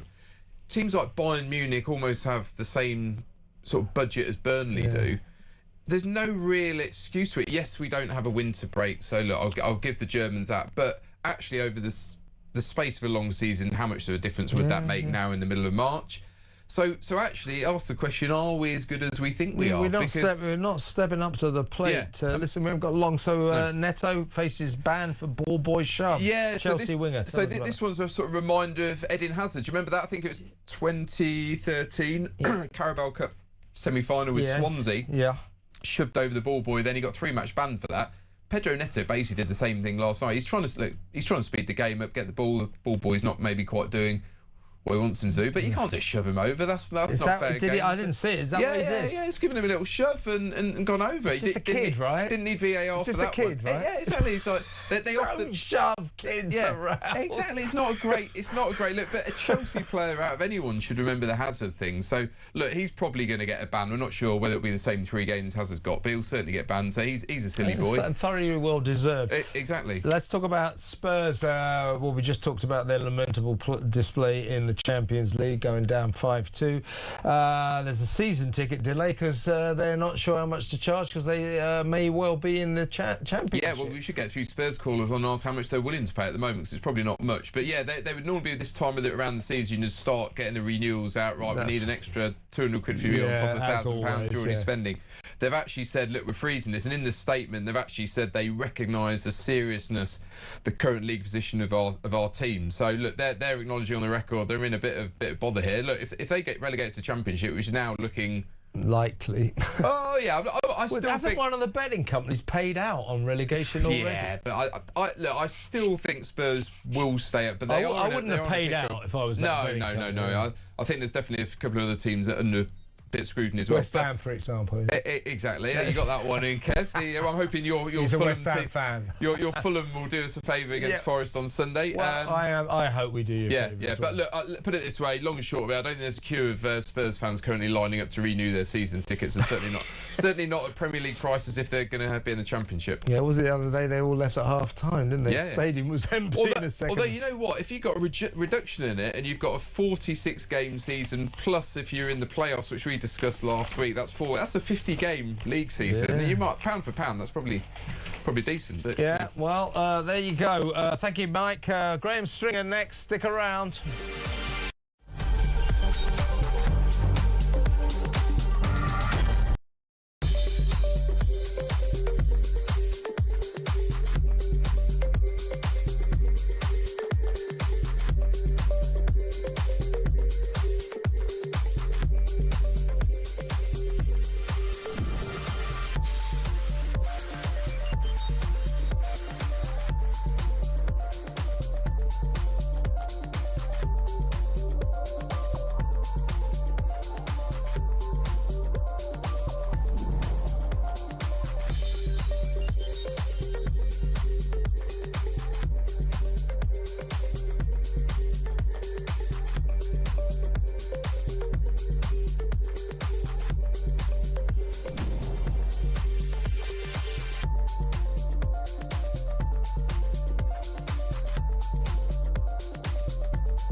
Across the UK, on DAB+, on your smart speaker, on your smart TV, and on your side. This is Talk.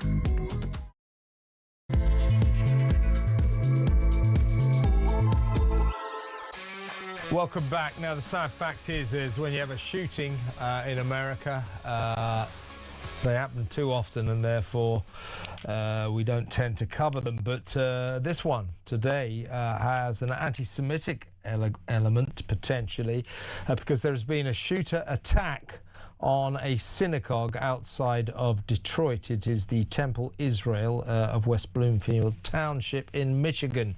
To try and get the latest on this, let's go over to the political editor of the Detroit News, Chad Levengood. Welcome to the show, Chad.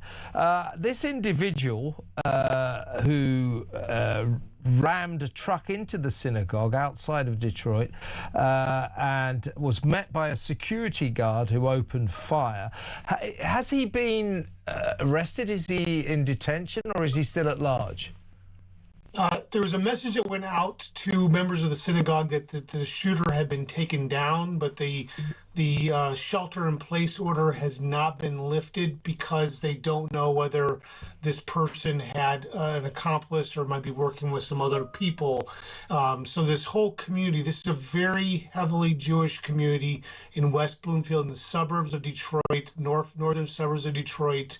There's several synagogues and community centers all kind of revolving around Jewish life in this vicinity. So everyone is still on lockdown, including the local schools in this area as well.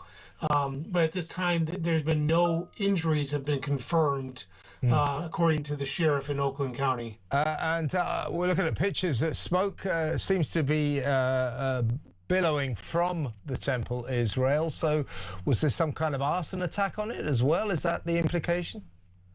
We have not gotten an indication from police about what happened here, why there's an active fire right now.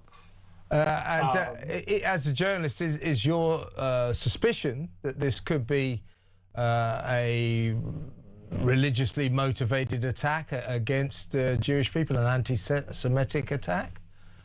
We have had a string of anti-Semitic attacks or smaller incidents, I should say, not attacks, at our local synagogues in the last couple of years.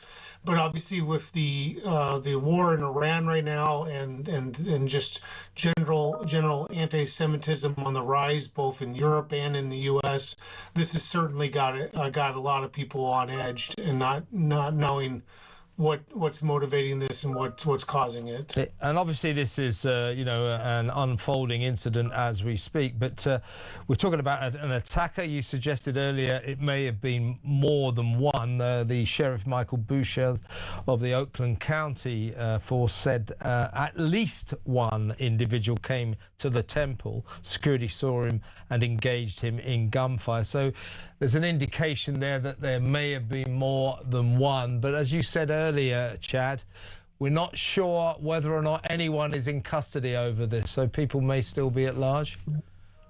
Yes, there were some searching of a golf course across the road from the synagogue that was still underway. I have a colleague who's several colleagues on the ground, and this one colleague just lives down the road from this area. So there's some kind of a search going on involving the local golf course right now. Okay, Chad. Well, I had all kids and staff, according to this text message that came out from the rabbi. All kids and staff. There was a preschool on site in this temple, and they've all been accounted for according to the rabbi. Well, that's good news, and let's hope whoever was responsible for this is caught soon. And a big developing story for you. Thank you for taking time out to keep us updated on it. Thank you very much to Chad Livengood, political editor of the Detroit News. An anti-Semitic attack on a synagogue there, including a preschool, which is in the same building, which is clearly seriously on fire right now. So something big going on there. As Chad just told us, the fear is that this is amid heightened sensitivities during the Iran war. So all going on there in Michigan. Right, without further ado, let's go over. He's been waiting patiently to my next guest. He is the Labour MP for Blackley and Middleton South, Graham Stringer. Thank you for waiting, Graham. No problem. Now, let me ask you, what are your feelings about your Prime Minister, your party leader, in the light of these, what I would describe as shocking revelations that we learned of yesterday about the process and the communications that led up to him appointing Peter Mandelson to the key diplomatic role of our ambassador to Washington? You know, it became, in these so-called Mandelson files, it's quite clear that Keir Starmer, when he appointed this man, Mandelson, knew full well that he had continued a close friendship with a convicted paedophile, as in Jeffrey Epstein, and still went ahead and appointed him. And today, the Prime Minister is bleating on about saying, oh, I just want to stress my sympathy to the victims of Jeffrey Epstein. Well, he didn't seem to care very much about the victims when he appointed Jeffrey Epstein's best friend to be the ambassador to Washington, did he? No, and there's no evidence in the correspondence, and I've not read all of it, that many people were thinking about the victims at the time that the appointment was made. I think the Prime Minister has apologised. He's shown seriously bad judgment by taking a major risk. There was no doubt that he understood there was a risk because people were telling him there was a reputational risk and a real risk of appointing Peter Mandelson to this point. But as I think I've said before on your show, I think all the judgments and misjudgments that the Prime Minister has made will come to a head in early May, when the electorate will make a judgment on the Labour Party. It will be local elections and elections in Wales and Scotland. But people in these elections always take into account what they think of the central government and what's happening. And I think then there will be an assessment in the Labour Party about the period that Keir Starmer has been Prime Minister. Now, in the run-up to the appointment of Peter Mandelson, Keir Starmer was assailed almost by an avalanche of advice not to give the job to Peter Mandelson. He was described by the intelligence services as a security risk. Political advisors said this will come back to haunt you. Even Mandelson's old mate, New Labour veteran Jonathan Powell, said, look, this could be reputational damage here. You want to be very careful with this guy. And yet the Prime Minister went ahead and gave the job to Peter Mandelson. Surely, given the sheer quantity of the advice that the Prime Minister was given, as Prime Minister, the prime ministerial thing to do would say, I'm not going to give this job to Peter Mandelson, I'm going to give it to someone who's more suited for the role. Why on earth did he go ahead and give him the job? I mean, you were I'm not sure I can answer that question to the Prime Minister, but I think he's taken a judgment that Peter Mandelson, whatever else there is in his life, and he's not been found guilty of anything, had such skills that it was worth taking the risk. It seems now that was a bigger misjudgment than he realised at the time. And one of the accusations that's been made, which hasn't been proved, is that Peter Mandelson not only had a continuing association with this paedophile, he is also accused of passing market-sensitive information to the paedophile. And I think that will have to go its course, and that will either have to be proved or disproved before we can make a full assessment of the damage that's been done and the judgment made by the Prime Minister. Yeah, I mean, that is obviously a fair point, and we need to leave that to the police to investigate the allegation of misconduct in a public office by Peter Mandelson, insofar as the Epstein files indicate that he was, if you like, selling secrets, government secrets, to Jeffrey Epstein, but that there was merely allegations. He hasn't even been charged, and Peter Mandelson does deny any criminality. So we need to park that and wait for that investigation to play out. But, we already knew, because Keir Starmer admitted in the House of Commons that he did know about Mandelson's continued friendship with a convicted paedophile, to the extent that he even stayed in his New York apartment while Epstein was in jail for his paedophile criminal offence. But this is ratified yet again in the files that we saw yesterday, and Mandelson, or rather Starmer, continues to sort of blame the vetting process. He can't stick to that, can he? He continues to say, well, Mandelson lied to me and he lied and lied and lied. He deceived me. No, no, no. He may well have done that, but you knew that he had carried on being Mandelson's, rather Epstein's friend after his conviction for a paedophile offence. That man should, insofar as that's the truth, that man should never have been made our ambassador to Washington, should he? Absolutely, clearly not. Now, in the light of what we know, which we didn't know then, although the Prime Minister knew a good percentage of it. But I don't think I can go any further than saying the Prime Minister took a risk. He made a judgment that Peter Mandelson's skills with people and with diplomacy and international trade were worth taking a risk on. He's made a mistake, he's apologised, and as I said, I think that the assessment of his prime ministership will be made after the local elections in May. Yeah, I'm just wondering whether, you know, prime ministers should take risks when it comes yes, of course they should. when it comes to such a key role as our ambassador to America, you know, surely you want to be 100% sure in that circumstance. Of course, some political decisions are risks, but he shouldn't be taking risks with a job like that, should he? The Trump administration is volatile and inconsistent. I agree with that. And my guess is his judgment was it needed a person with special skills and knowledge of trade at the time when the President of the United States was turning international trade upside down with tariffs. And he made that judgment. It was a risk that's gone wrong. But I think all leaders have to take risks sometimes, and sometimes against judgment. They make the decision, advisors advise, and they take the responsibility for those decisions. So I don't blame him for taking a risk, but he's got this one badly wrong. Yes, he certainly has. Can I ask you about another element of this?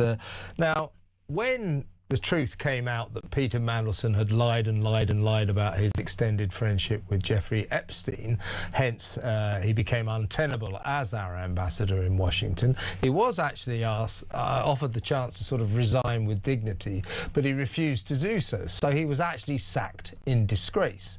Whereupon, these files yesterday reveal, he demanded, outrageously in my view, £547,000 in compensation. He didn't get that, but he did get £75,000 compensation to a man sacked in disgrace. British taxpayers have the right, do they not, to demand that the government gets that money back. Why on earth would they pay a man who was sacked in disgrace compensation money? The word is that Mandelson said, well, unless you give me something, I'll take you to an industrial tribunal, and you won't like that. Well, and I don't believe he ever would have done. I obviously can't know. But I think somebody who's been a senior and fundamental to politics in this country for 30 years and was ambassador to the United States as well as European Commissioner, I couldn't see him going to an industrial tribunal. I don't think that was a real threat to the government. 75,000, it would take, on average, the people I represent, about 2.5 years working hard to earn that amount of money and paying tax on it. So I'm not surprised you asked me that question. People are very angry about that money. But I don't think it's the central issue in this. I think the central issue is the judgment on appointing him and whether or not he has sent market-sensitive information to somebody who could make use of it. But when the day of reckoning comes for Keir Starmer, as you quite rightly say, Graham, that will undoubtedly be at the local elections, when Labour are not predicted to do particularly well, to say the least. This judgment, his lack of judgment with Peter Mandelson, is going to play a big part in what the party decide about Keir Starmer, isn't it? It has made many members of the party, clearly majority of members of the party, and I would think all the women in the party, it has made them absolutely furious.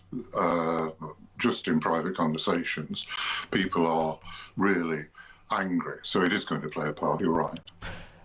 Interesting. Well, listen, Graham, thank you very much for joining us. Graham Stringer there, MP for Labour, Blackley and Middleton South, are actually voicing what many MPs, many people in the Labour Party are feeling, particularly women. Very good point Graham just made.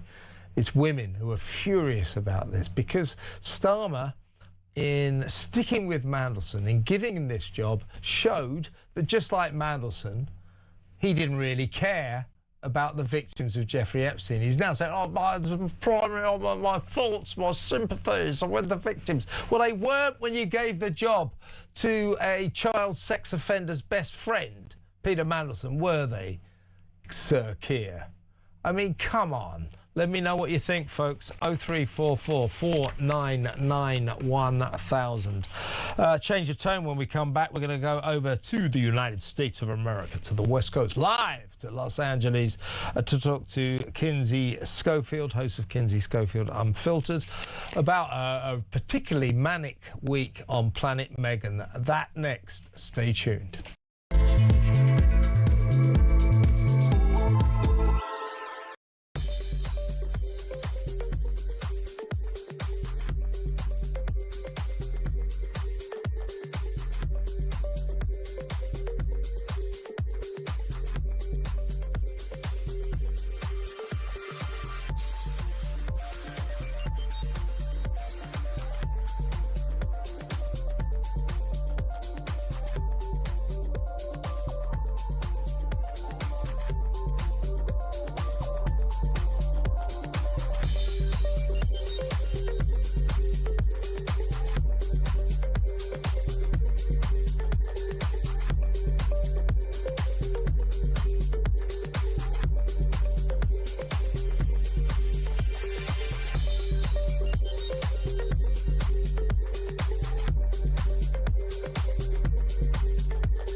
He was lovely, and his wife, his family, his daughter's been followed, harassed. As I may remind you, this is just for him stating a dietary requirement. This is how some factions of the Muslim community can be when they're not mollycoddled and told that we're going to pander to their every need. I actually have recordings of groomers from London, grooming gangs people, calling his wife and threatening to assault him and his daughter. And they stated, I am from the grooming gangs pact and I will do this to you.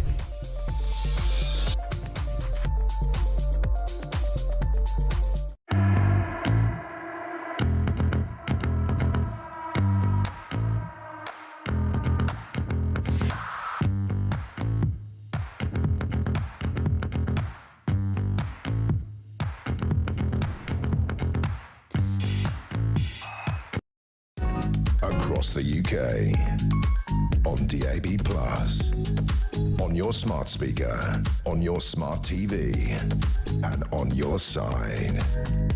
This is Talk.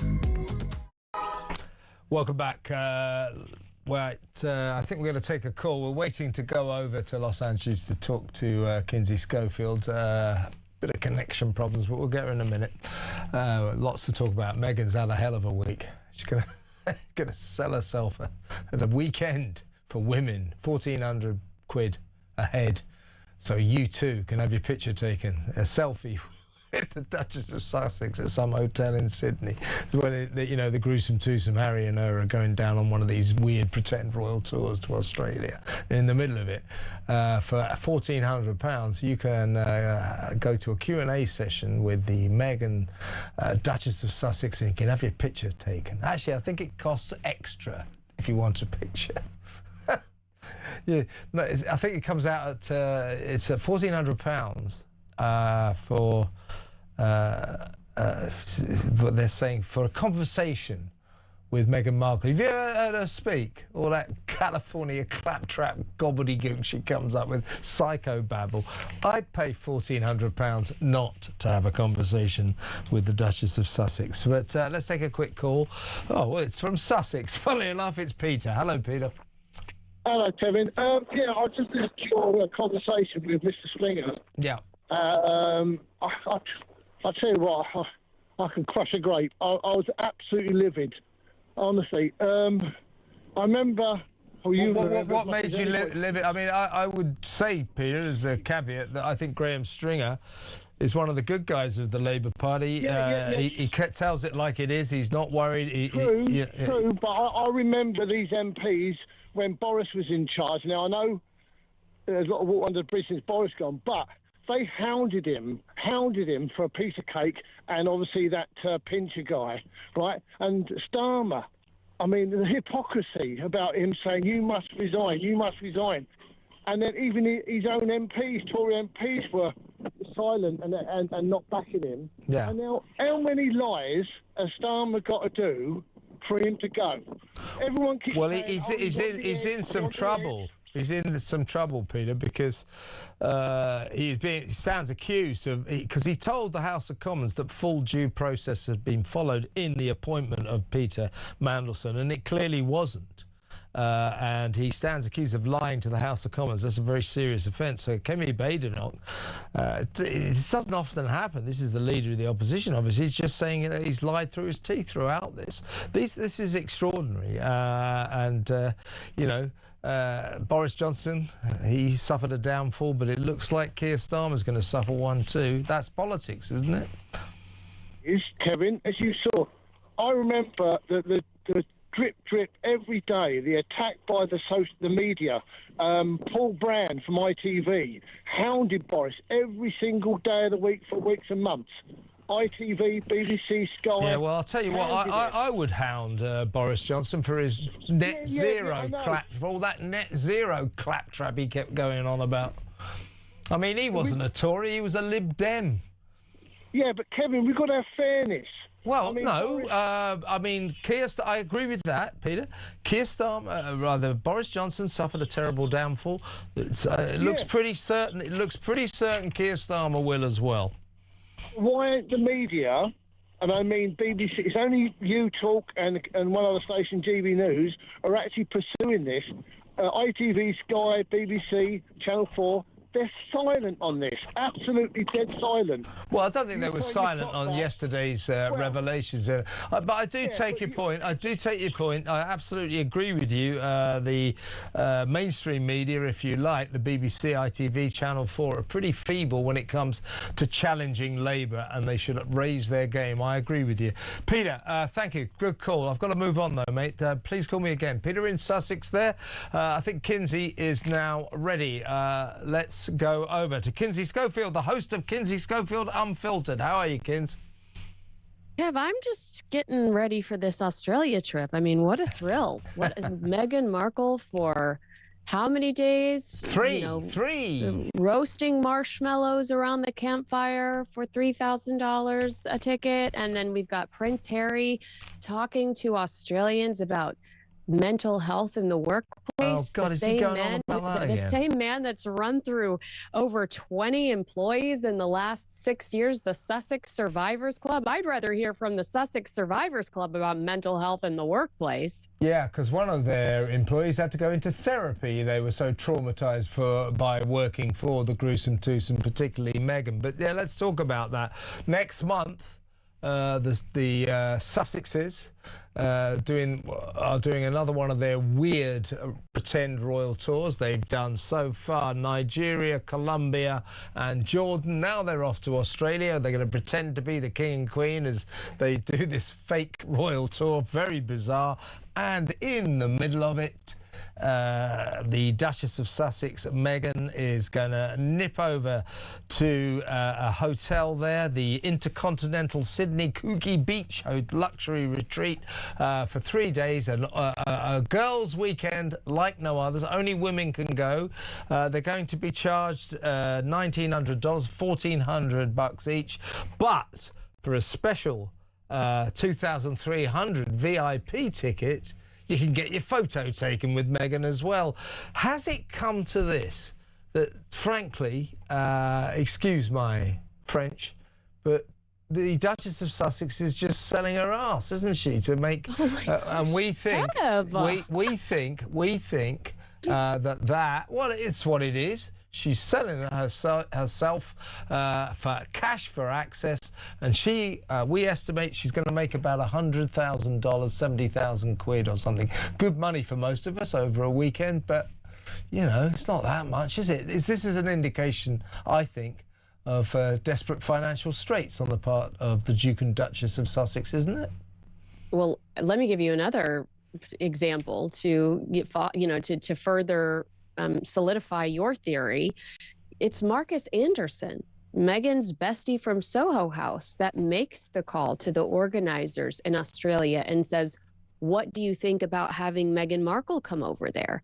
And yeah, maybe they're looking at the Gwyneth Paltrow playbook, because Gwyneth has done an event with these people. So maybe Meghan is literally just looking at what Gwyneth Paltrow is doing, and she's copying it in the same way that she encourages comparisons to As Ever, Goop and As Ever, which is like, no, Goop and As Ever does not compare to Goop, a highly successful celebrity brand. But I think the fact that it's not William Morris Endeavor calling up this camp, well, the fact that she's just got friends making desperate phone calls saying, can we sneak Meghan in? Can we throw Meghan in the lineup? I think that screams, I need a paycheck. Why is William Morris Endeavor not making those types of agreements? Why is her publicist not making those types of arrangements? It's the fact that she's got her product in Soho House, the fact that her Soho House friend is making these calls. When you're having to ask for favors to this extent, something's not right professionally for you. Everything's not on the up and up.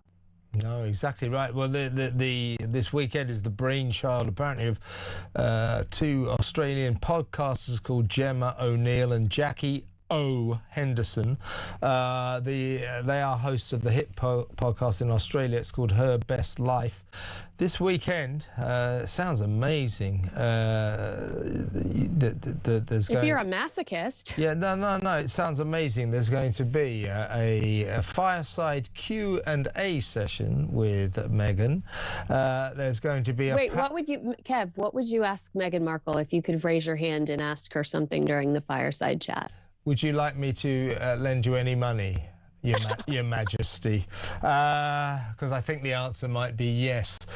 So this is what's in this weekend. Listen to this. This is so funny. So it is a Q&A session with Meghan, a powerful women's psychology session, yoga, a sound healing experience, whatever the hell that is, meditation and manifestation, again, whatever the hell that is, and the opportunity apparently to focus on connection, growth, joy and celebration. What is that all about? $1,400 or 14? I think it's £1,400 English money, $1,900 American money, about $3,000 Australian money. I mean, that's a lot of money to pay for a sound healing experience and a Q&A session with Meghan, isn't it? And Kev, we've heard what Meghan Markle has to say. Her bacon brings all the boys to the yard. You have to anchor yourself in your own knowing. I mean, I would need to take a gummy. I would need to take a gummy before I sat back to listen to some of those mechanisms, because it's not like she ever. We watched interview after interview with her over the last 6 years, and despite her constantly bringing up the fact that she was silenced and now has the chance to speak, she's never said anything of substance. Between the 6 hours of the original Netflix series, the how many hours of With Love Megan, the Oprah Winfrey interview, this is not a woman that provides any value. And you know, we've read the articles about her where she talks about how she feels like she has a little Bachelor producer in her head. You know, she talks about how her and Harry are the palm trees in the backyard holding hands. I mean, get ready. Yeah, sure Get you are. ready. Sure you are, Megan. Yeah, sure you are. Meanwhile, back on planet Earth, if you don't mind, we'll deal with reality. I would suggest that the indications here are, you know, it's that she is so desperate for cash that she's prepared, you know, to go to this hotel for 3 days and pick up in English money about £70,000, £80,000, $100,000 in American money, which, you know, for us that sounds like a good pay packet. But do we really think that's how much she's getting, Kev, or do you think that those are the numbers we she worked out that the entire income from it would be more than $400,000, say £350,000. If they're but not that's going to be spread inviting- around. If they're not inviting seat fillers because they don't want it to look like an empty venue, and you've lived in LA, you know how seat fillers work. Yeah. You know that they will bring in extras and other bodies so it doesn't look like a major fail, especially if there are a lot of media entities that are watching. I also think in the States, Harry is going for $30,000 to $50,000 for appearance. Canada too. Harry is the draw, not Meghan Markle, Shakira music video 90210 Suits girl. Deal or no deal girl. Harry is the draw. So do we really think that Meghan could make such a significant such a significant amount of money more than Prince Harry brings in? I question that. We had people from Netflix stress to, I think it was Wall Street Journal or Vanity Fair, that the numbers that were leaked about Harry and Meghan's Netflix contract were highly exaggerated. I always felt like that was Team Sussex trying to say, in your face, British royal family, we don't need you. But in my opinion, they do have a history of exaggerating what they make because they're trying to attract the next opportunity. I'm under the impression that she's not walking away with that much money. But whatever she's walking away, this seems to be a very low point, even for Meghan. You know, it will heap embarrassment on the royal family because she is, after all, still the daughter-in-law of King Charles. You know, she's married to King Charles's second son. So there is, you know, for just to be selling herself as in a cash for access tawdry weekend, it is a low point, but it doesn't indicate that perhaps there are serious financial concerns surrounding the Duke and Duchess of Sussex, particularly in view of the fact that, of course, as we discussed the other day, Kinsey, she's been dropped like a stone by Netflix. So nothing more to do with her. We're not interested in As Ever. We don't want you to make any more With Love Meghan TV series. Go away. No more money from Netflix. That parting of the ways, that divorce from Netflix appears to be quite bitter, with sources in that streaming giant revealing that her weird products, you know, Scam Jam, dried flowers, cookie dough, 64-buck candles without wicks, just didn't fit. And that Netflix customers show no appetite for her wares. She, of course, has hailed this split as it's exactly what I wanted, because I want to go global, and Netflix were too cautious. They were holding me back. Every single time something goes wrong in Meghan's life, she hails it as a triumph. Oh, Spotify have let me go. Thank God I can go get another contract. You know, oh, they've axed With Love Meghan. Fantastic. I can concentrate on As Ever. Oh, they're not interested in As Ever. Brilliant. What I always wanted. I want to go global, and they didn't want to go global. She's just the queen of spin. But, you know, you just wonder what the truth is here, don't you? Yeah, well, we don't wonder what the truth is. We know what the truth is. And the thing about cultivating an engaged and committed audience that is invested in your success is that they have to trust you. And how many lies? You just spit off about 5 right there.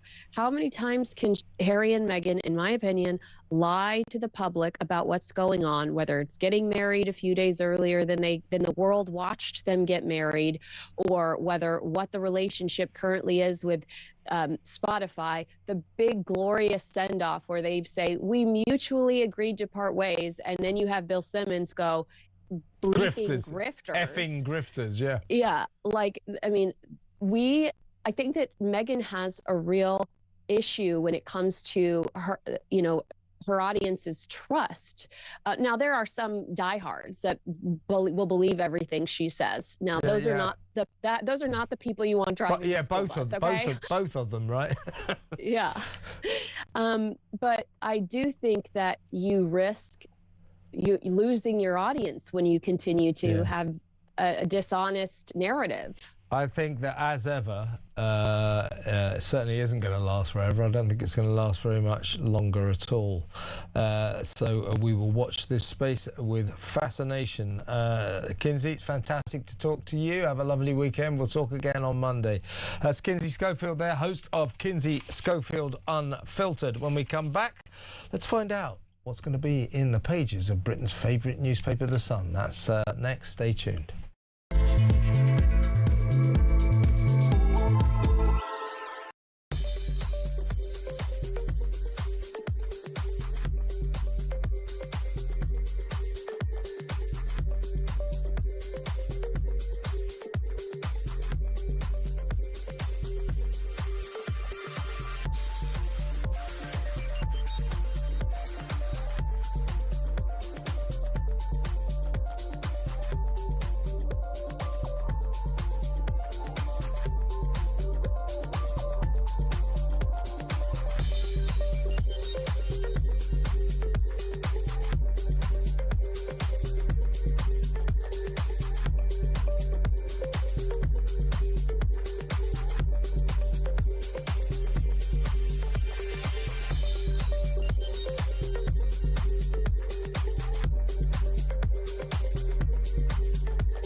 Across the UK, on DAB+, on your smart speaker, on your smart TV, and on your side. This is Talk. Welcome back, Deputy Head of News at The Sun. Will Barker is in the studio. Welcome, Will. You are going big on a story that we've been going big on for obvious reasons. A British military base in Iraq has been hit by a barrage of drones from Iran. Top Brass have confirmed this, and they've also confirmed that Russia was, and I quote, definitely helping Iran in this attack. Yeah, it's a worrying development. We've sort of been pushing towards it all week, but John Healey stood up and spoke earlier on, and they're now looking at one of the drones that hit, I think, in Cyprus, and there is now they've confirmed that there is signs of Russian sort of kit there. Also, the tactics they've used are things they've noticed in Ukraine. It's all very worrying. And meanwhile, last night there was this sort of wave of drones, swarm of drones, if you like, went in this base in Iraq, where we've got some of our special forces, and they took. We've got, I think, some RF kit that took out a couple of drones, but a few more made it through and hurt some US soldiers. But luckily, all our guys were okay. Yeah, and the Defence Secretary John Healey said he's now planning mass evacuations if the inferno continues to worsen? And when he says mass evacuations, from where? Well, I guess the thing is, it's Cyprus is the quandary really, because we're still we've still got everybody out in Akrotiri. Still kind of not there, aren't we, in terms of HMS Dragon? Yeah. My in-laws are due to go to Paphos in a couple of weeks, and they kind of for a holiday. Yeah, for a holiday, and they're slightly concerned because a holiday in the war zone should be fun. But because there's no sort of change in the travel advice, everybody's still going out and acting as normal. But there's drones flying around, so. What I'd like to know, as HMS Dragon belatedly chugs its way towards Cyprus, after our citizens, more than 100,000, including military personnel on Cyprus, have been protected by a load of foreign navies, the French, the Greek, the Spanish and the Netherlands. We're finally going to do the job by about this time next week or something. Now, we had 2 Iranian missiles fired at our airbase. One missed, one hit the runway, we gather. We've now had Iranian drone missiles fired at a British military base.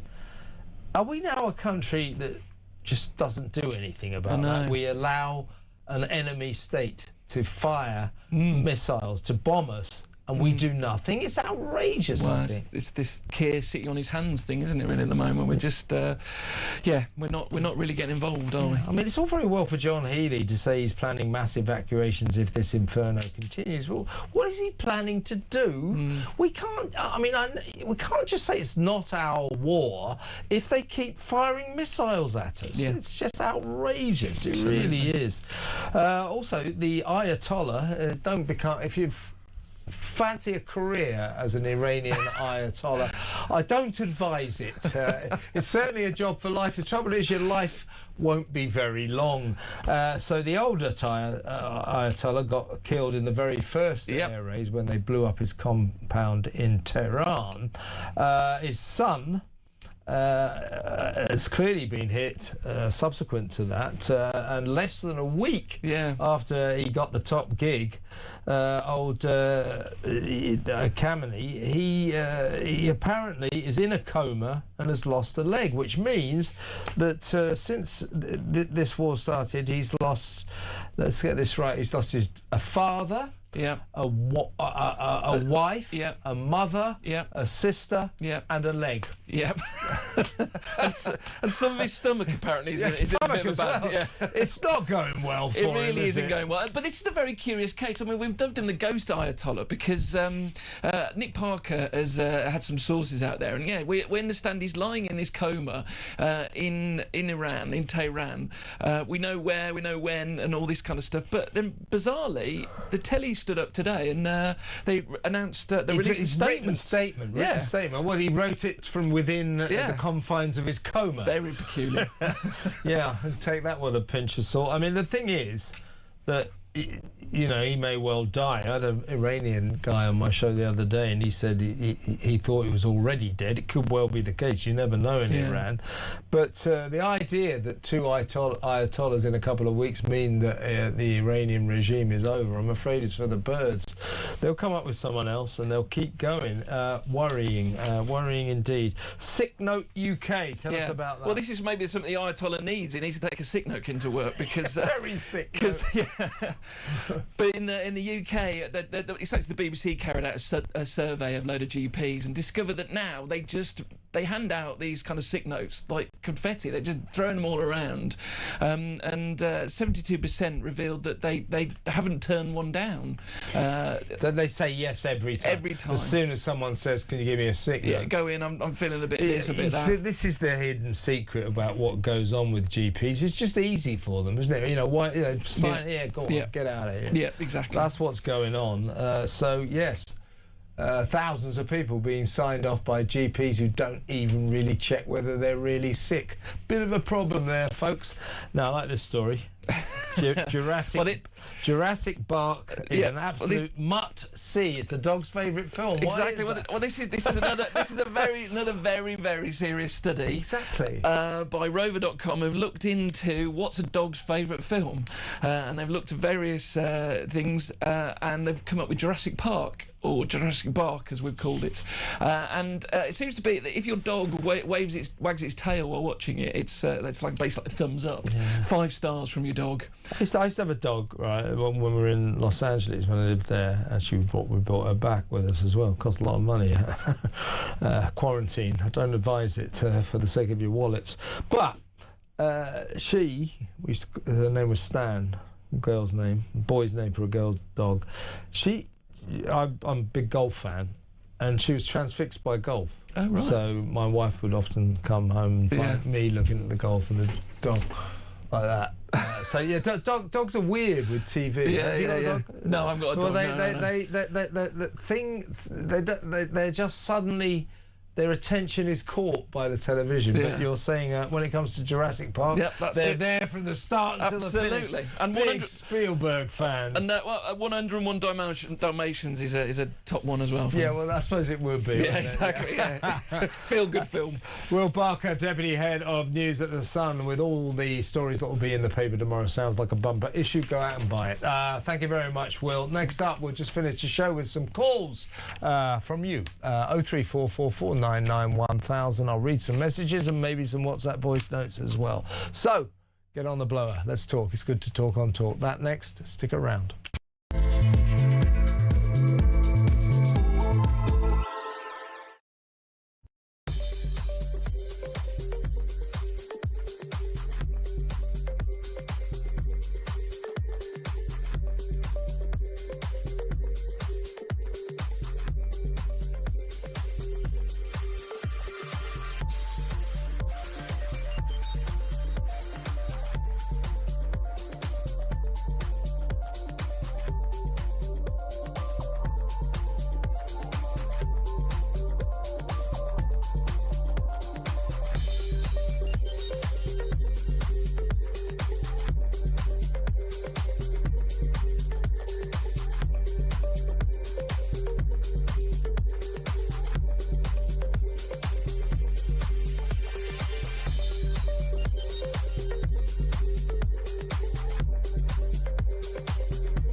He was lovely, and his wife, his family, his daughter's been followed, harassed. As I may remind you, this is just for him stating a dietary requirement. This is how some factions of the Muslim community can be when they're not mollycoddled and told that we're going to pander to their every need. I actually have recordings of groomers from London, grooming gangs people, calling his wife and threatening to assault him and his daughter. And they stated, "I am from the grooming gangs pact, and I will do this to you."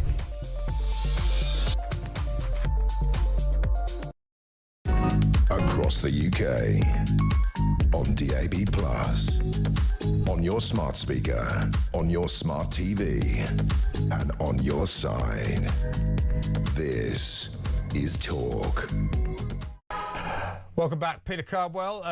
We'll take you through from 7 p.m. until 10 p.m. He'll be in the studio in a little while to let you know what he's got lined up for your entertainment. Meanwhile, if you prefer, go on to YouTube and watch Plank of the Week, hosted by me. And that starts at 7 p.m. Plank of the Week on YouTube live at 7 p.m. So, and you can watch it anytime you like. But as of 7 p.m, Plank of the Week, YouTube. Starring me. No, serious, good issue. Seriously, it's a very, very good episode. So I highly recommend it. Now, shall we go over to the phones? Let's talk to Tony in Doncaster. Hi, Tony. Hi, Kev. You all right? I'm good. What would you like to say, mate? Yeah, I'm a bit concerned because I've always voted Conservative, but through successive Conservative and now the Labour government, with the cutbacks in defence, and it's a bit like a carry-on movie. My concern is because a lot of people in our country, we have obsession with taking sides. I'm now worried that A, we leave ourselves vulnerable to Russia for attack, because Russia will know now, because we picked a side with Ukraine, and I wish we'd not got involved. They'll just see how weak our defence is, because the world is. And secondly, if we get another issue with the Falklands, which may well rear its ugly head.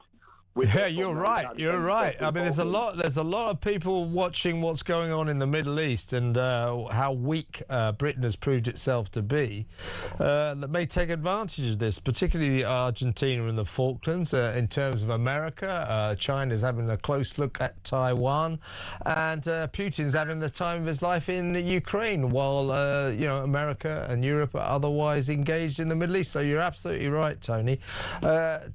Tony, by the way, I cannot believe that we are now a nation that allows ourselves to be attacked militarily by an enemy, as in Iran, and we do nothing about it. First Cyprus, now our Can I just say one thing before I go? Yeah, go on, mate. Yeah. Right. We'll agree to disagree, because I'm a patriot of my country, right? I just wish in this country we'd be more concerned about defending our borders rather than getting ourselves in conflicts in the world, because unless we're under attack like we were in the Falklands in the Second World War... We've been under attack twice. Once in Cyprus, today we've been under attack in Iraq. You can't just let people attack us, Tony. No, I agree with you. I totally agree with you. Foreign wars and all that, but they're attacking us. They're dropping bombs on British territory, British bases. We cannot just sit back and allow that to happen. But before I go, where we're going to have to respectfully disagree, and I hope you don't shoot me down in flames, I have no affiliation with the Muslim people or with their I respect their ideology, but I just don't agree with it. But the fact remains that the Argentinian Prime Minister 5 times in the last year has been to Tel Aviv trying to raise funds, because they did supply them with funds in the Falklands War in Israel. And that was. I mean, I know that, but it was 1982. So let's see if they do it again. I don't think they will, but interesting point, Tony. Good call. Thank you very much for ringing. Ring again. Tony from Doncaster, a couple of messages here.